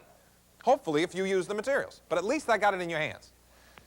So what I did was I came up with the materials a number of years ago, went to a seminar, sold it, made money. Not only did I make money by buying the mortgages, but those people out there were making a lot of good money. So I would go to a city, sell the materials, the people would take the materials home, study them, they'd make money. Every city I went to, I started buying mortgages there. I went to LA, I bought mortgages there. I went to Phoenix, I bought mortgages there. I went to Seattle, I bought mortgages there. Every time I went to a different city, it's working. I'm going from city to city. Now I want you to understand something before we go any further. I'm saying this as a motivational piece, and I'm not very good at motivating, but I'm going to say this again anyway. You came here today to change your life. Do it. Just do it. It's not that hard to do. When you go out there and you tell people you buy paper, you're going to be amazed at how much paper there is out there. It's absolutely incredible. So you're going to say, well, let me wait till the next time you come around. There is no next time. Now's the time. There is no difference. You know why now's a great time? Things are slow. Property's not moving. How do you sell property during a slow period of time? Discounted. Discounted or? Hold a mortgage, right? If you hold a mortgage, doesn't it make it more attractive than somebody having to go to a bank? That's number one. Number two is, don't you have a high demand for cash during recessionary periods of time? Yeah, of course you got a lot of people that need cash. In other words, do you think there are Marys out there that are dying to cash out on their mortgage? Yeah. Of course there are. You just need to find them. You need to let people know you are the person they need to contact. Number three, and more important than anything else, is how much do you think it costs to run this business? Do you think it costs a lot of money to run this business? You basically need a phone and a mailbox and you could be in business. Can you run this from your house? Yes, you can. Of course you can. There's a lot of things that you can do once you understand getting into paper. But let me tell you something else. If you just bought and sold, bought and sold, bought and sold, bought and sold, you'd make a lot of money. Obviously, you'd make a lot of money, right? You buy one, you sell one. You buy one, you sell one. You buy one, you sell one. Or you just find it, sell it, find it, sell it. But what are you going to do with the money? I mean, that becomes a good question. You'll say, well, don't worry about it. I can do something with the money. That's no problem. I know you can do something with the money. So you buy this, and you buy that, and you buy this. Eventually, you're going to come to the point where you say, it just happens to everyone. What am I going to do with this lump sum? Put it back into the business. Obviously, you can expand your business. What else can you do? You can invest it by what? Buying mortgages, buying your own mortgages. The back end of mortgages is an incredible situation. Let me show you this. It's a very, very easy, straightforward deal to understand, but it illustrates the point of what's called the back end. Very important to understand the back end. Let's go through this right now. Here we've got a deal. Developer calls me up from Arizona, all right? Now this developer calls me up. He's got a nice deal here. He's got a $15,500 first trust deed, TD. TD stands for trust deed.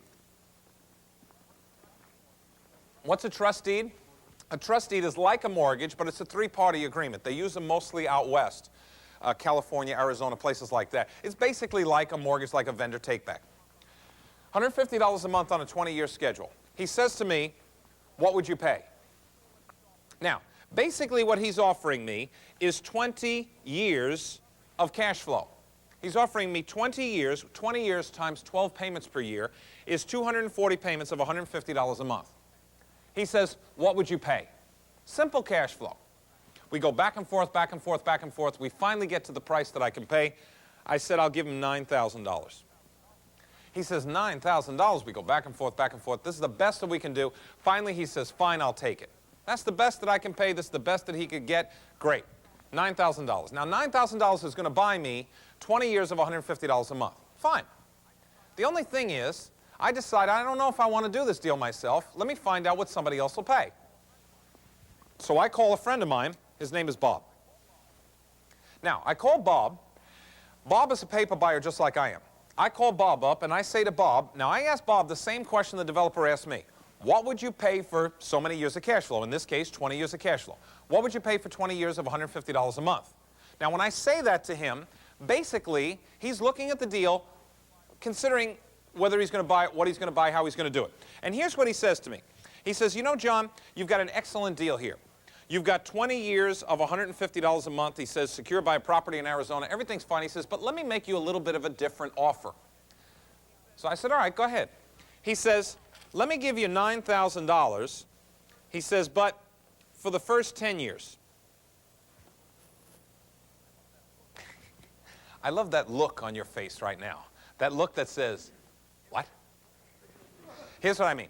So you understand. It's very simple, very straightforward. What happens is this. When you look at this particular situation, you look at this deal, you're looking at, let's start at the top, $9,000. Now, $9,000 is what the developer has to get in order to assign over how many total years of income? 20 years of income, right? Okay, now, he's going to assign over 20 years of income for $9,000. How much money is Bob putting up? $9,000, okay? Bob's putting up 9. He's going to get the first 10 years of income, isn't he, for $9,000. What do I get? The second 10 for how much money? Nothing. Absolutely nothing. Do you realize that's no money down? You know why? Because all you're doing is waiting to get paid. Somebody comes by and says, what are you doing? Say, I'm waiting to get paid. That's it. That's all you're doing. You're just waiting to get paid. Do you own the property? No. You own the lien on the property. That's all you own. And you and Bob own the lien on the property. This is what's called a partial assignment of mortgage. Please write that down. A partial assignment of mortgage. Now, what is a partial assignment of mortgage? A partial assignment of mortgage is where you buy part of the cash flow. Not all of the cash flow, part of the cash flow. Now, let me answer a couple of questions about this deal, and then we'll go more into partials, okay? The first thing is, on this deal, why is Bob only paying $9,000? The reason why is because he wants to limit his risk of exposure. In other words, if he buys the entire cash flow, he has to pay more money. He's worried that the value of the property may drop enough, because Arizona real estate doesn't hold its value as well as some other areas. He's worried about the value of the property dropping enough so that maybe he would have what's called mortgage over basis. He'd have more money owed against the property than he has value of property. So he would worry what happens when they don't pay if that was the problem. So he wants to buy a small part of this to limit his risk of exposure. The second question you might have is, couldn't you sell the back end? Now, where's the back end? The back end is right here. Could you sell the back end? Yes, you can. But why would you rather hold it? It doesn't cost you anything first, but what else? What happens when the property does go up in value? What basically happens? The person realizes, hey, I could make money if I sell the property. They sell the property, and who gets paid off? You and Bob simultaneously. If you and Bob simultaneously getting paid off early, what's your rate of return? See, a lot of people say 100%. It can't be. It's got to be an infinite rate of return. Why? Because you have no money in the deal. If you have no money in the deal and the money's coming to you earlier, you're getting paid at an infinite rate of return. In other words, there is no rate of return on money that you don't have in a deal. Now you're saying, oh, now I really don't know what you're talking about. But recognize this. In a partial assignment of mortgage, you are buying part of the asset. In other words, you're splitting the asset up. The cash flow's 20 years, you can buy the first 3 years, first 4 years, first 10 years, first 15 years, whatever it is, you can split it up. How hard is it, or how easy is it to split up a traditional asset is the question. What is a traditional asset? Real estate, boats, cars, those are traditional assets. How easy is it to split up a traditional asset? Tomorrow morning, for example, you're out with the realtor. Realtor says, how would you like to buy this piece of real estate right here? You look at it, you say, that's a nice piece of real estate, but let me make a kind of a little bit of a different offer. The realtor says, go ahead. I'm ready. Go ahead. What do you got? Well, I'd like to buy just the 3rd floor. The realtor says, what were you, one of those seminars again? What are you kidding? You can't do that. In other words, it's not easy to split up a traditional asset, but it's very easy to split up a cash flow by a certain amount, because you just pay a certain dollar amount for a certain yield for whatever you particular amount you want. One of the things I want you to recognize about this is this. In terms of doing a deal, in terms of actually producing a deal and pulling all these parameters together, I told you I was going to show you a deal whereby you could use a mortgage that you would see up here that has a term and a maturity and all that. I wanted to show you a deal that looks like that because I want you to pull together all of what you've learned so far. Because you see, I've worked you up to a pitch now. You are so excited, you're beside yourself right now. I can just see that. I can just see that. I can just see that you just can't wait to get started in this. I know that. But here, I'm just kidding. What I'm saying is this. I'm pushing you a little in terms of information by giving you a lot of information because I want you to understand the whole breadth of what we're talking about here. There's a lot here. But this next deal is going to illustrate to you how you could do a deal, very simple, very straightforward, on a deal that may look a lot like a deal you'll encounter. So let me show you this deal right now. And it's very simple, very straightforward, but it really, really makes sense. Really makes sense when you talk about mortgages. Here we go. Contractor sends this deal in. Contractor sends in a $25,000 second mortgage. Okay? $275 a month, 15-year schedule. In other words, the money is spread out over a long period of time, 15 years. Okay? Money spread out over 15 years.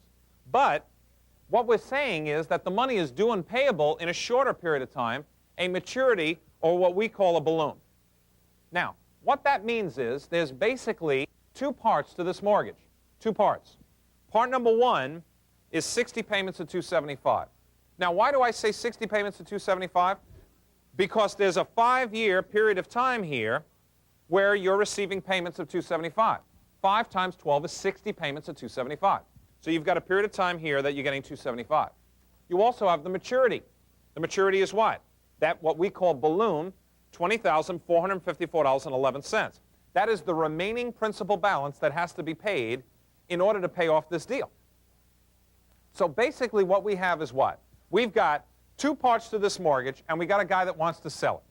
Now, the guy wants to sell it to me. He says, what would you pay for this deal? We go back and forth, back and forth, back and forth. I arrive at the best possible price I can, $15,000. That's the best I could pay for this deal, to buy part 1 and part 2. I tell him $15,000. He says to me, is that the best you could do? We go back and forth, back and forth. I said, that's the best I can do. Now, at the time, I had some of the money, but I didn't have all of the money. Okay? How can I do this deal? I just have part of the money. What could I do? Well, sell what? Get somebody else involved. I'll sell part of it, right? Now, I can sell part of it. This is just what we talked about before, a partial assignment of mortgage. I can sell part of this deal. Now, if I could sell part of this deal, and I can make this work, how am I going to do this? Well, I'd rather sell part 1 rather than part 2. Why? Because the money's coming to you faster. The faster money comes to you, the more it's worth. So I'd rather sell part 1 and retain part 2. How do I do that? Well, I contact my investors. These are all my investors here. And I contact them and I ask them the same exact question. What would you pay for 60 payments of $275? What would you pay? What would you pay? What would you pay? What would you pay? And I finally come to Walt over there. And I say, Walt, what would you pay for 60 payments of $275? Now, Walt gives me the best answer of all of my investors that I've asked. Walt says that for 60 payments of $275, he will pay $12,000. Now, $12,000 will buy Walt 60 payments of $275. And Walt is going to enjoy the return on that investment. Now, a lot of people make the mistake of multiplying 60 times 275 and dividing by 5. That gives you about a 7% return. That's not what Walt is going to get on his money. Walt is going to get just under 14% return on his money. He's happy with that. He's got his money sitting in a bank account at 7%. 14% is twice what he's going to get. That's a good return on his investment. So he's excited about it. Now, he's going to put in $12,000, buys him 60 payments of $275. He's going to put that money in. Now, if we have to come up with $15,000 and Walt is putting up 12, how much do I have to kick in? 3. So I have to kick in my $3,000, combine it with Walt's 12, that gives us $15,000. We now buy the deal from the contractor. Walt's got the front part, he's got the cash flow, I've got what? The balloon of the maturity. Okay, so what my cash flow looks like is this. My cash flow looks like this. You take $3,000 out of your pocket. I do. I put it into this deal. I wait 5 years with absolutely no money coming to me whatsoever. Why is no money coming to me? Because the cash flow is going to Walt. He's getting the $275 for 60 payments. But at the end of that period of time, his payments are done. What do I get? I get the balloon of the maturity, which is $20,454.11. My rate of return is 39%. Is that a nice rate of return? I mean, think about that. 39% return, and all you're doing is waiting to get paid one lump sum. That's a nice rate of return. But some of you out there are saying, well, that's good, but what happens if you don't have the $3,000? Okay, now you could sell the other part, but if you sell the other part outright, you wouldn't retain part of the deal. How can you, now listen to this, how can you do this deal with no money and retain part of the action at the same time? Sell part of the balloon. Getting a partner and sell part of the balloon. Now, how do you do this? It's very, very simple. And if I could show you how to do this, would you smile? Please? I just want to get a nod of yeah. Way to go. Okay, now here we go. Ready? Here we go. Because it's pretty simple. It's not done with smoke and mirrors. It's not done by magic. What it is just the simple numbers. Here we go. Ernie. Now, who's Ernie? Ernie's your cousin, your mother, your grandfather, your golf partner. I don't care who it is. It's somebody with $3,000. And if you don't know somebody with $3,000, get some new friends, all right? You're hanging around with a poor bunch. No, what I'm saying is basically somebody, not $3 million, just talking about $3,000. That's all. Now, here's what you're going to do. You're going to create a simple one-page partnership. It's just going to spell out the terms and conditions of what you're doing. What are you doing? You're basically going to give Ernie some return on his investment. So Ernie says, so what are we going to do? Are we buying real estate? No, we're not buying real estate. We're buying the lien on the real estate. Oh, really? How do we do that? I'll explain how we do this, but you explain what you're doing. Basically, what you're doing, Ernie, is you're getting a return on investment for the $3,000 you put in, like a zero-coupon bond, except it pays higher, the security is better, and I'm giving you a great return. He says, what's the return that you think is so great? Now, you don't have to give this high an amount. I'm just saying this will attract an investor.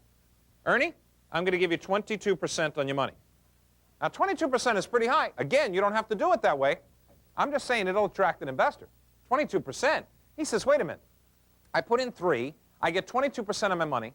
I wait 5 years with no money. How much money do I get paid at the end of that term? Ernie, are you kidding? I'm going to triple your money. I'll give you $9,000 back. If you like this, would you notify your face? Please. Here's what I'm saying, but some of you are looking at me going, I just told this guy I can't come up with $3,000. Where am I going to get the 9? Well, the balloon bursts. It pays how much? $20,454.11, of which you're going to hand Ernie 9. That means $11,454.11 is what? Yours. Totally, 100% yours. Everybody's happy. Do you realize in this particular deal, everybody's happy? Why? You start at the top, $15,000. The contractor got his $15,000. He's out of the deal. Great. Now, Walt comes in. He's going to get a return on his investment, double what he's getting at a bank or wherever, but he's enjoying it. He's got 60 payments of $275. He puts in 12. I put in 3. If I put in 3, On this side over here, if I put in 3, I get 39% return on my money, and my $3,000 grows to $20,000. That's nice. That's real good. But that gives me a 39% return.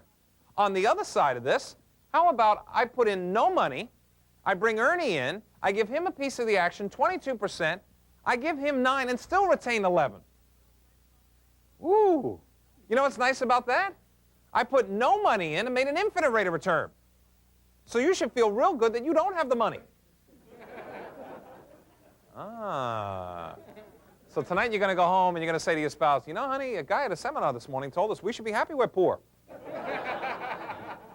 But just understand, I'm not talking about Ernie coming up with $3 million. I'm talking about $3,000. Now, the one important point that we have to clear up before we finish this discussion this morning is this. What happens when they don't pay? If you're looking at this deal again, now let's consider this deal all over again. Let's say that in this particular deal, we've got 2 people involved. We've got Mary, this is Mary, and this is Bill. Okay, just for illustration purposes, this is Mary, this is Bill, in this example. And I'm you. I'm you tomorrow morning, and I'm doing this, okay? Mary calls you up. I'm you, you're David. Mary calls me up, and she says, I've got a deal here. Year ago, Bill bought the house, blah, blah, blah, he's making payments. Okay. So I say, all right, have all 12 payments been made? She says, yes, all 3 have been made. 3? I thought you said the property sold a year ago. Yeah, it sold a year ago, but he's only made 3 payments, and then he hasn't made a payment in 9 months. Ooh, 9 months. What does that mean the mortgage is? Delinquent. The mortgage is delinquent. He's behind on his payments. Now, the question I have for you right now is, we obviously understand that if he's not paying, we can get the house back. She could get the house back because she owns the mortgage, he owns the house. He's not paying, she could get the house back. Now, why is she not doing that? I don't know. But she's calling me up and wants to sell the mortgage to me. I'm you. Here's the question I have for you. Could you make money by buying that delinquent mortgage? Now, think about this. Now, let's talk about this. Think about this. When I go to offer her an amount of money for that mortgage, now, not the house. He still owns the house, even though he's not paying. I'm offering her money for that mortgage. Would I offer her $50,000? Because that's what I was offering her if he made all 12 payments. No. What would I offer her now? Something less. What would I offer her? 30? I don't know. But now, wait a minute. Now, a lot of people say, now you're really taking advantage of her. Please, please. Who has the problem here, me or her? Doesn't she have the problem? I mean, he's not paying her. He's not paying me. He's not paying her. She has a problem. And if I buy this mortgage from her, wouldn't I be buying her problem? Yes. Okay, so understand that. Now, I'm going to buy her problem, so I say $30,000. She says, okay, fine, I'll take it. Let's say she says she'll take it. She takes that money. What does that mean? I hand her the 30. She's out of the picture. Now what do? I now go to him. Now, I don't have to foreclose right away. That's what I want you to recognize. I come over, I knock on his door. Hi, Bill, how you doing? He says, great, what's happened? I said, well, you know how you weren't making payments to Mary? He says, yeah. You're not making payments to me now. You understand what I'm saying? So he says to me, okay, what can we do? Well, I'd like to introduce you to my attorney. This is Fred. Fred, this is the attorney. Can you please speak to him about what's going to happen when he doesn't pay on his mortgage? I'll be waiting outside in the car. Now, he could either say one of 2 things. Now, this is real live stuff. He could say one of 2 things. Wait, excuse me.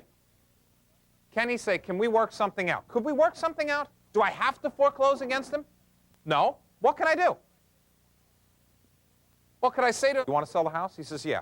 I said, all right, what, 6 months? Is that good? Can I give him 6 months to sell the house? Without payments. Can I do that? I own the mortgage. Of course I could do that. Now he sells the house, I get paid off. Could I do that? All right, what else can I do? Could I lower his payments and rewrite the mortgage? Sure I can. Could I say that I'll extend his maturity back or do whatever we want to do? We could do all sorts of things, right? But let's say he doesn't want to do anything. Let's say he says, I'm not going to do anything. I don't care what you do. I really don't care. What can I do? I foreclose. Now what happens? Power of sale, I get the property back. Now, I get the property back. What am I going to do with the property? Sell it. I'm going to just sell the property outright. What happens when I sell the property? I make money. Now, let me ask you this. If I took that property back, not too long ago, how much did it sell for? $130. How much could I sell that property for now? 100? Well, but I want to sell it fast, right? Could I sell it for 80? Okay, I sell it for 80. I paid 30. What do I make?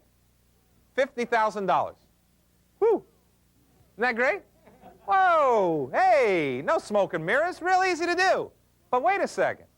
A lot of you are going to say, wow, that's great. What a technique. Oh, my God, fantastic. The only problem is I don't have the 30. See, now you're going ahead and worrying about the money again. Now, what would you do? Don't you dare call my company. No, let me tell you why. There's no reason to call us. You don't have to call us. We have our own delinquent deals we're dealing with. Why would we need to get them from you? So the point is, you're going to have delinquent mortgages up here. There's no reason to call us. The reason why is you want to do it yourself. You say, but I don't have any money. How can I do it? Here you go worrying about money again. See this guy here? My brother. My brother. He follows me all around to seminars. Doesn't matter where I go. He comes with me. Right? Now, this guy loves a good deal. He just loves a good deal. That's what he wants. He could be, he's not my brother. He could be your cousin. He could be your golf pro. He could be anybody that wants a good return on investment.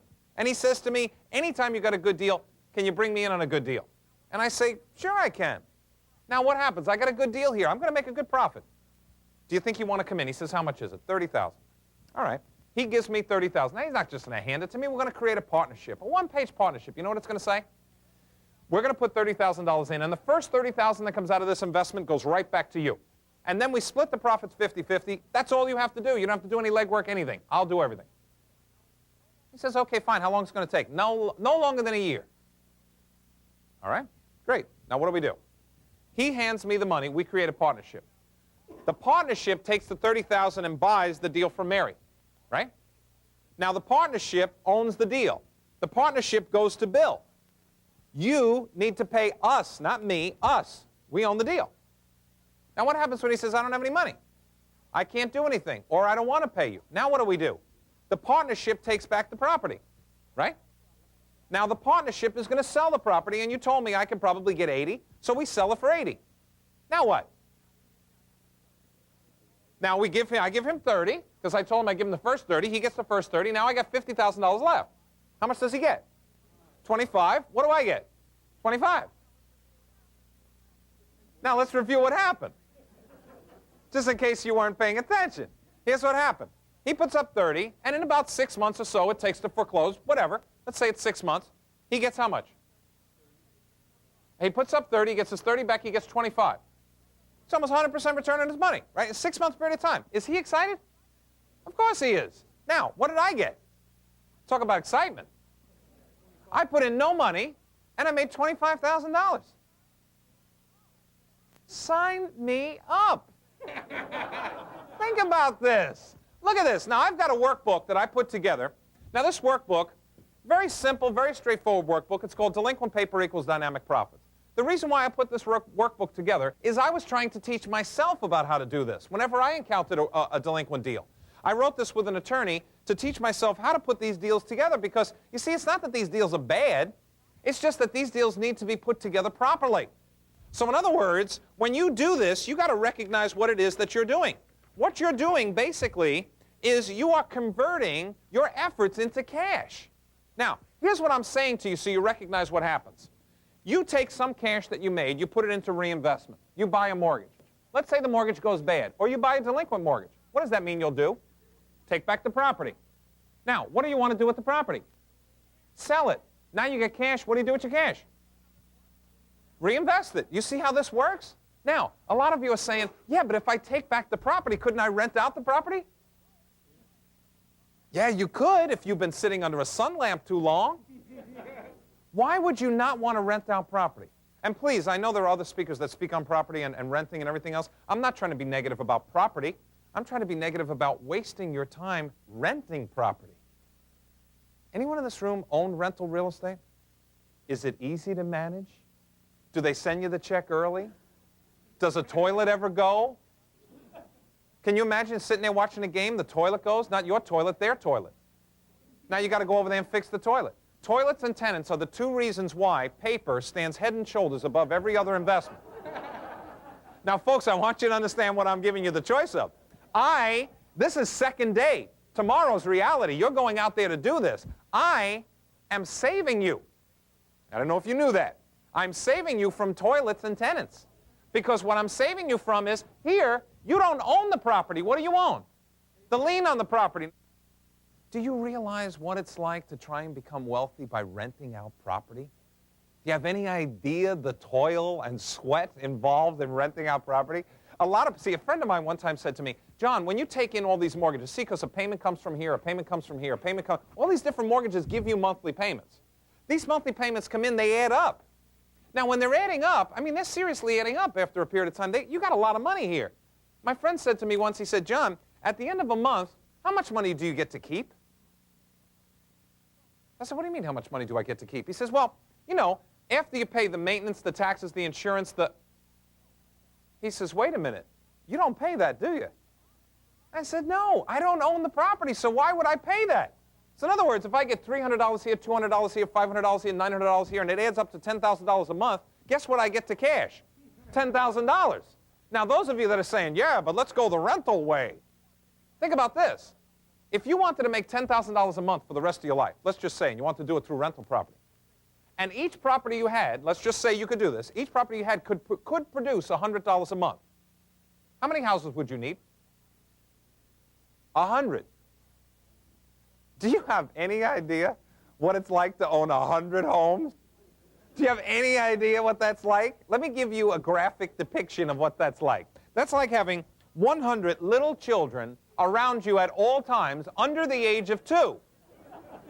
Because that's what these tenants are like. I don't know why these people do this to us, but tenants are there to kill us.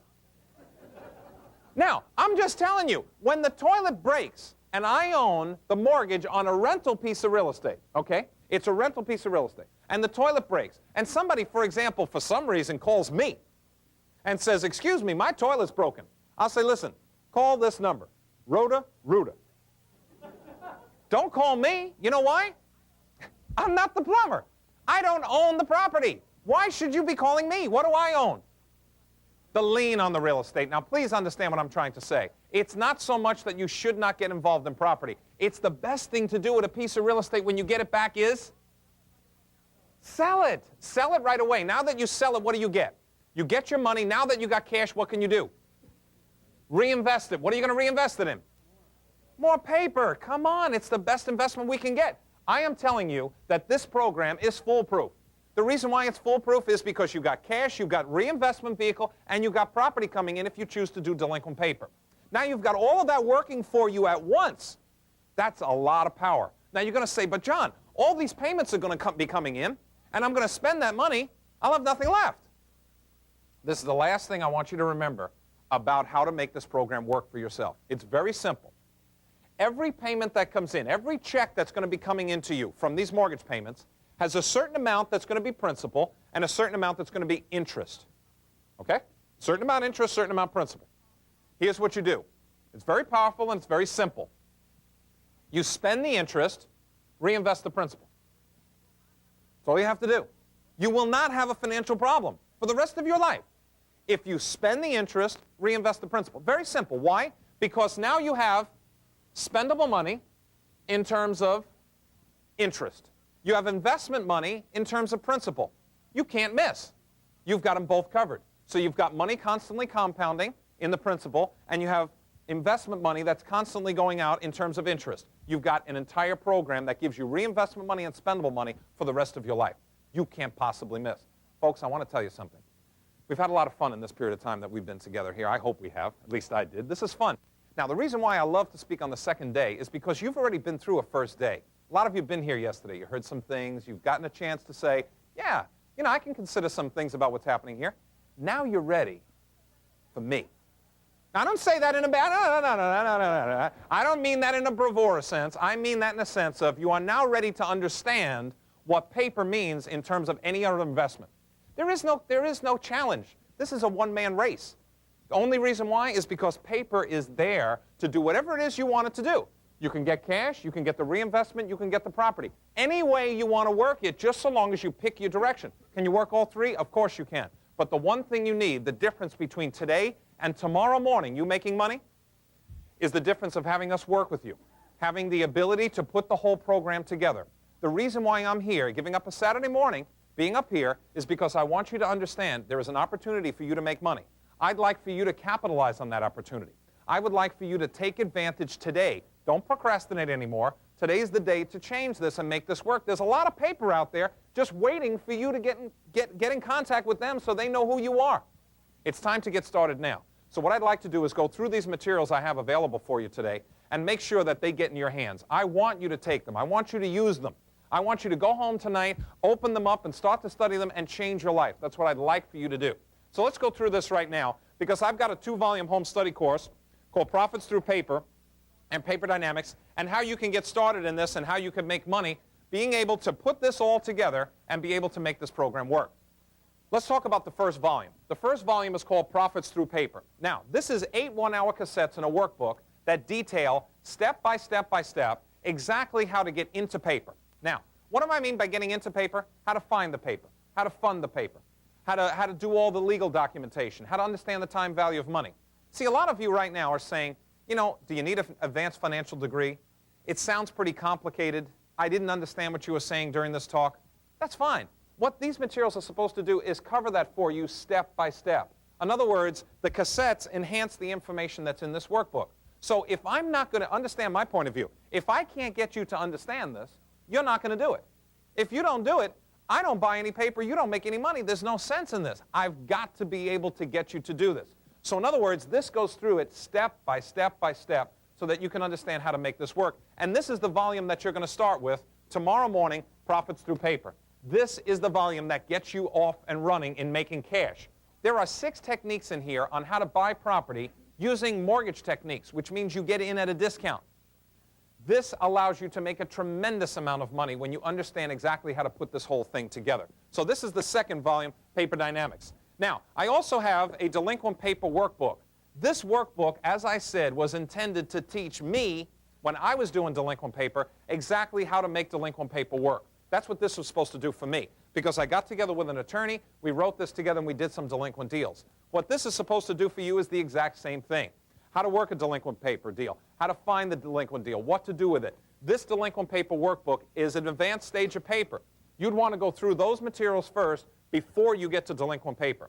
So this delinquent paper will take you off and running to getting back property if that's what you choose to do.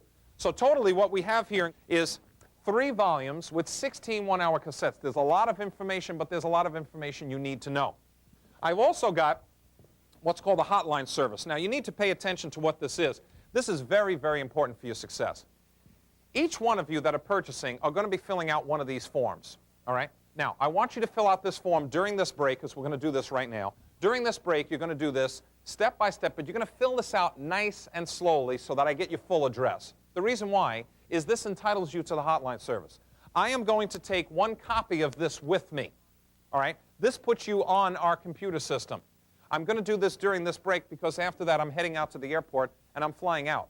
This is it. I'm going to say goodbye, and I hope we had a good time, but I want to take a copy of this with me from you. One other thing that I like to do, and I don't have to do this, but I like to do this because it makes sense.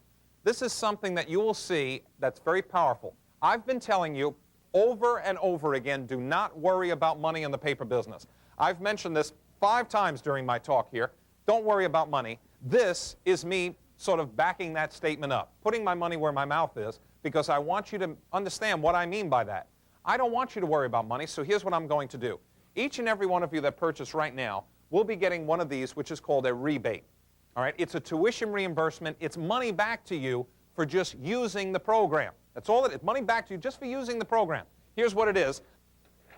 Here we go. Now let me read through this with you so you follow along as to what this is. I, and then you print your name in there, have purchased the program Profits Through Paper and Paper Dynamics from John Stefanchik in. That's where you purchased it today. This coupon is good for $200 cash to be refunded to me upon successful closing of an assignment or mortgage. This coupon is non-transferable and is to be redeemed on day of closing. What does that mean? Go out there, use the program, study it, now you start to do deals. On your first deal, you cash in this certificate, and besides the money you're going to be making, it gives you $200 cash back. What it is like a tuition reimbursement. It's money back to you just for using the course.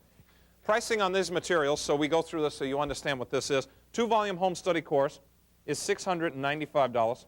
Delinquent paper workbooks, $100. Hotline services, $200. That's a total of $995. Now, what I want you to understand about $9.95 is it's a very fair price because on your first deal, you should be making back $1,000 on your first deal anyway. So, in other words, $9.95, you should be making that back on your first deal plus the $200 back. But what I want you to recognize is this. I want each and every one of you, I don't want you to worry about the money. I want each and every one of you to get involved now. What I'm asking you to do is purchase it now. Now, if you purchase it now, you pay, you know, MasterCard, Visa, American Express, Discover, check, whatever you do, when you pay for it now, you're paying money now with the ability to want to make money when? Later. So now, if you're paying money now with the intention of making money later, what's the one thing I should offer you? A discount, obviously, because we talked about the time value of money. All it is the time value of money. Now, understand, if you'd like to purchase it another time, great, no problem. Tomorrow, next week, contact the International Success Group, and they will gladly sell it to you for $9.95.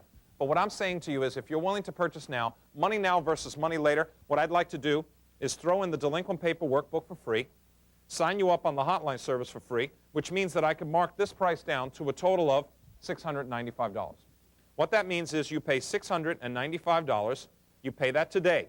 You get the books, the tapes, the hotline service, everything is all yours. You also get the rebate, which means that you get $200 cash back just for using the program, which means that you're only at risk $495. Sound good?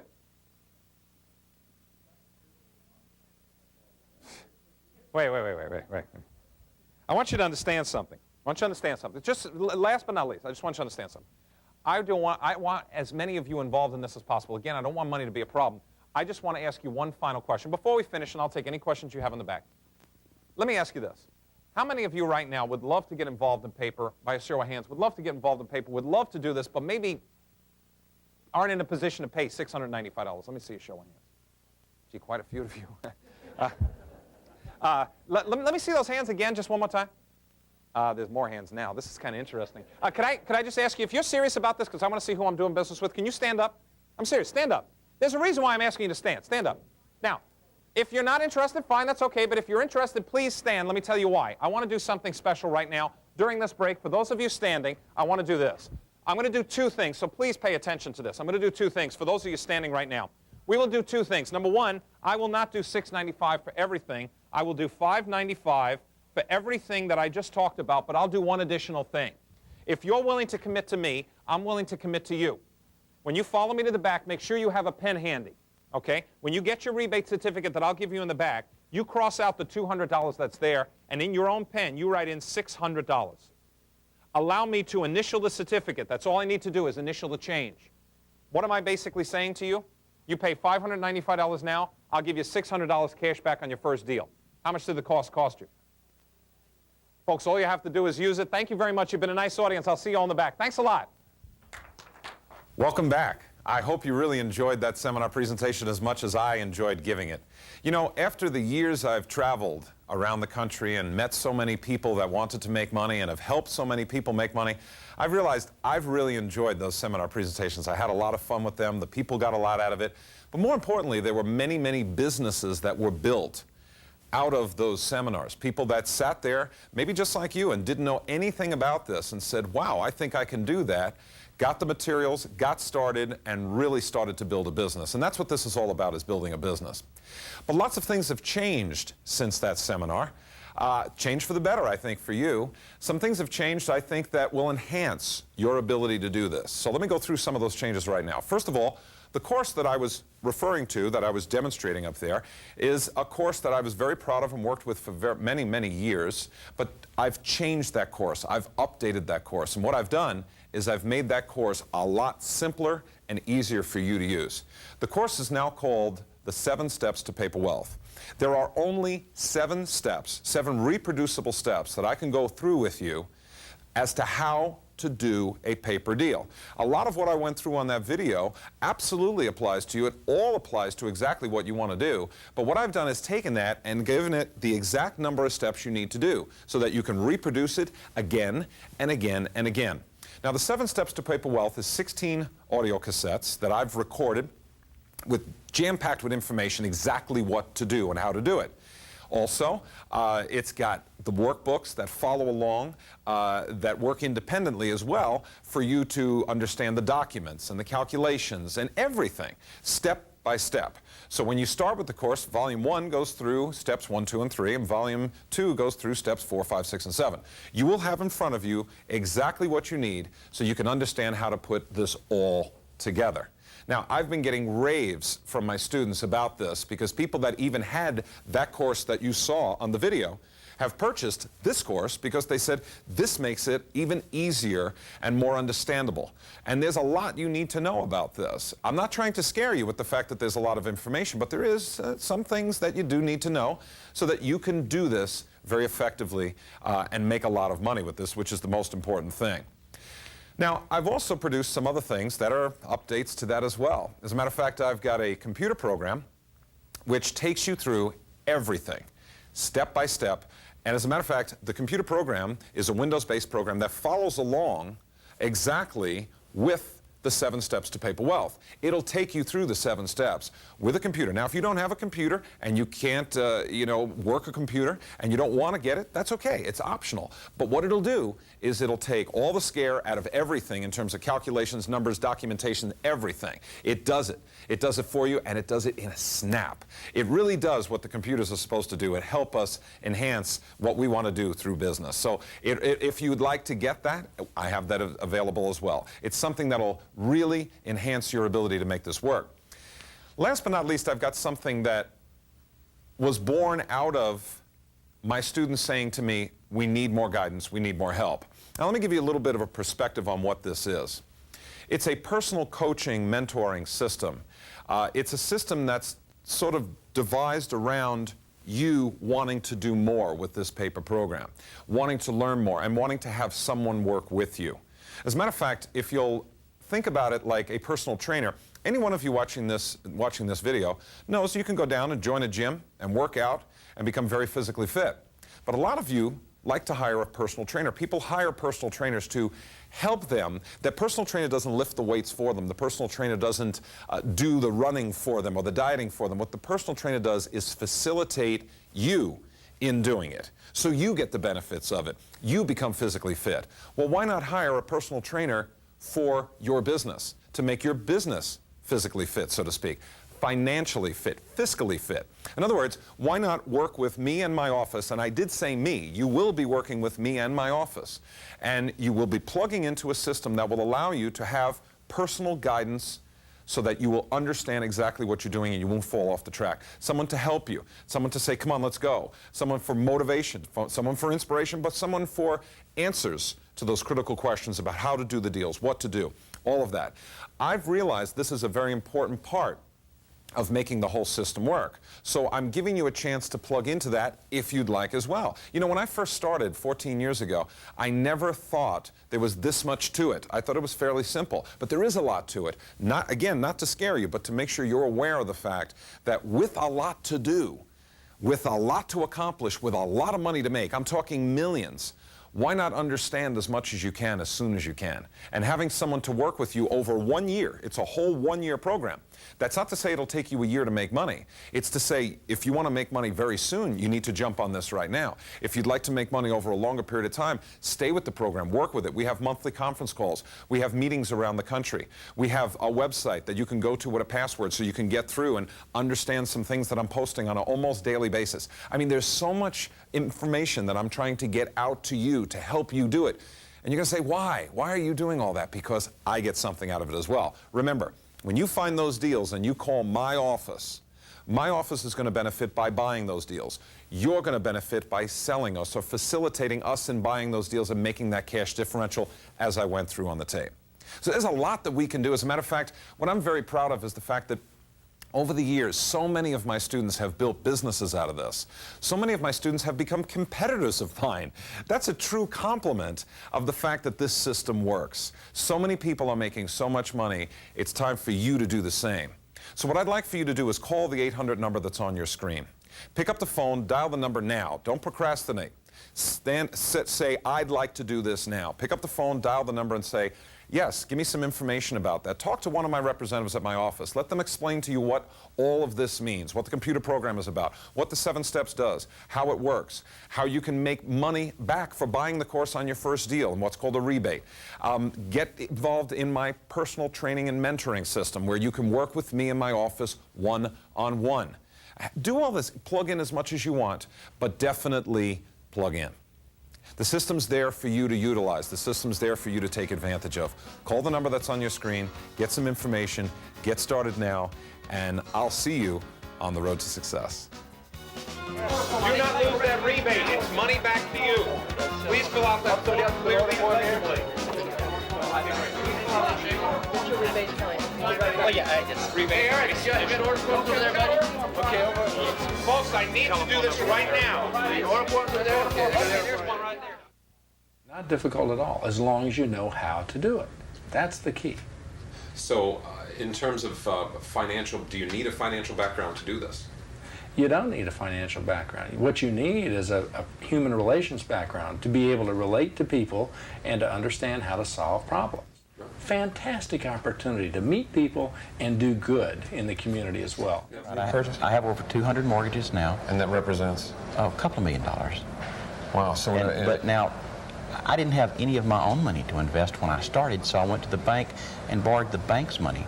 But over a period of years, we were able to accumulate enough that the payments that came in were self-perpetuating. We used the payments that came in to buy new mortgages. And it just, you know, if you understand compound interest, it just continues to grow and grow. Probably 35 in the portfolio. Okay. And that represents how much coming in per month? Roughly. 6,000 or 7,000. I could retire on the funds that come in from this point in time. I could retire today. From paper investments, you're saying? From paper investments, strictly paper investments. Okay. I got my cards made up, went to work in my den, and started soliciting to buy paper. And did it work pretty quick for you? Very quick. I started roughly in November, and about 35 days later, I turned a deal that made me $4,200. I find that the transactions that I do, I have people I've purchased notes from refer other people to me because I've been able to help them. I've been able to help the note seller, and that's where I do most of my business. Most of my business is actually referrals, people who are referred to me from whatever sources, because I've helped the other individuals. Paper right now is a great opportunity. A lot of people can't qualify for bank loans. There's going to be a lot of seller financing. And you know, he found out that he can determine what he wants to make. He knows what I'll pay for a mortgage, and so he just adds on the commission that he wants, and that's his salary. If he wants to make $2,000 on a mortgage, he makes $2,000. If he wants to make $5,000, he can make $5,000, and I don't care as long as I get the return I want. We have made a net profit in our business of over $320,000 in the last 2 years. Purchasing how many notes? We've closed 120 plus note transactions. We average a profit of $2,700 per transaction. In some transactions, it's way more than that. In some transactions, it's significantly less than that. But if you just average it out, that's what it works out to be. We've done $1.8 million worth of business. And it's not, I guess, between both of our time that we put into it, one could say it comes very close to a full-time job. But Elizabeth spends a few hours at it a day. I spend a few hours at it a day. And we each have other business activities that we're very actively involved in. Okay, now these are copies of checks that I have here that you've done recently, last year. This one's for $72,159. This is for $20,000. This is for $40,400. This is for $27,900. This is for $15,000, $7,995. $15,000, $11,000, $29,300, $64,900. I mean, this is incredible. I mean, this is a lot of money here. I mean, you mentioned, you know, over $300,000, but these checks represent a lot of money here. Well, the $300,000 is actually what we've netted. The checks, those are for people purchasing deals from us, so that's not our net, obviously, but still, it's really great. I've made a ton of money. I've made enough money to do very well for the last 8 years. It's primarily what I've been doing. I am making big money in this business. 10 months, 10 months. From November last year, I'll be over 100,000 at the end of this month. So you made, in 10 months' time, you made over $100,000.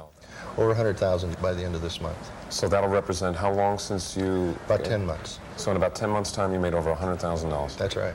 I made about $100,000 last year. I'd like to thank you for making all of this possible through the materials and the education that I picked up through you. Thank you very much. You're welcome.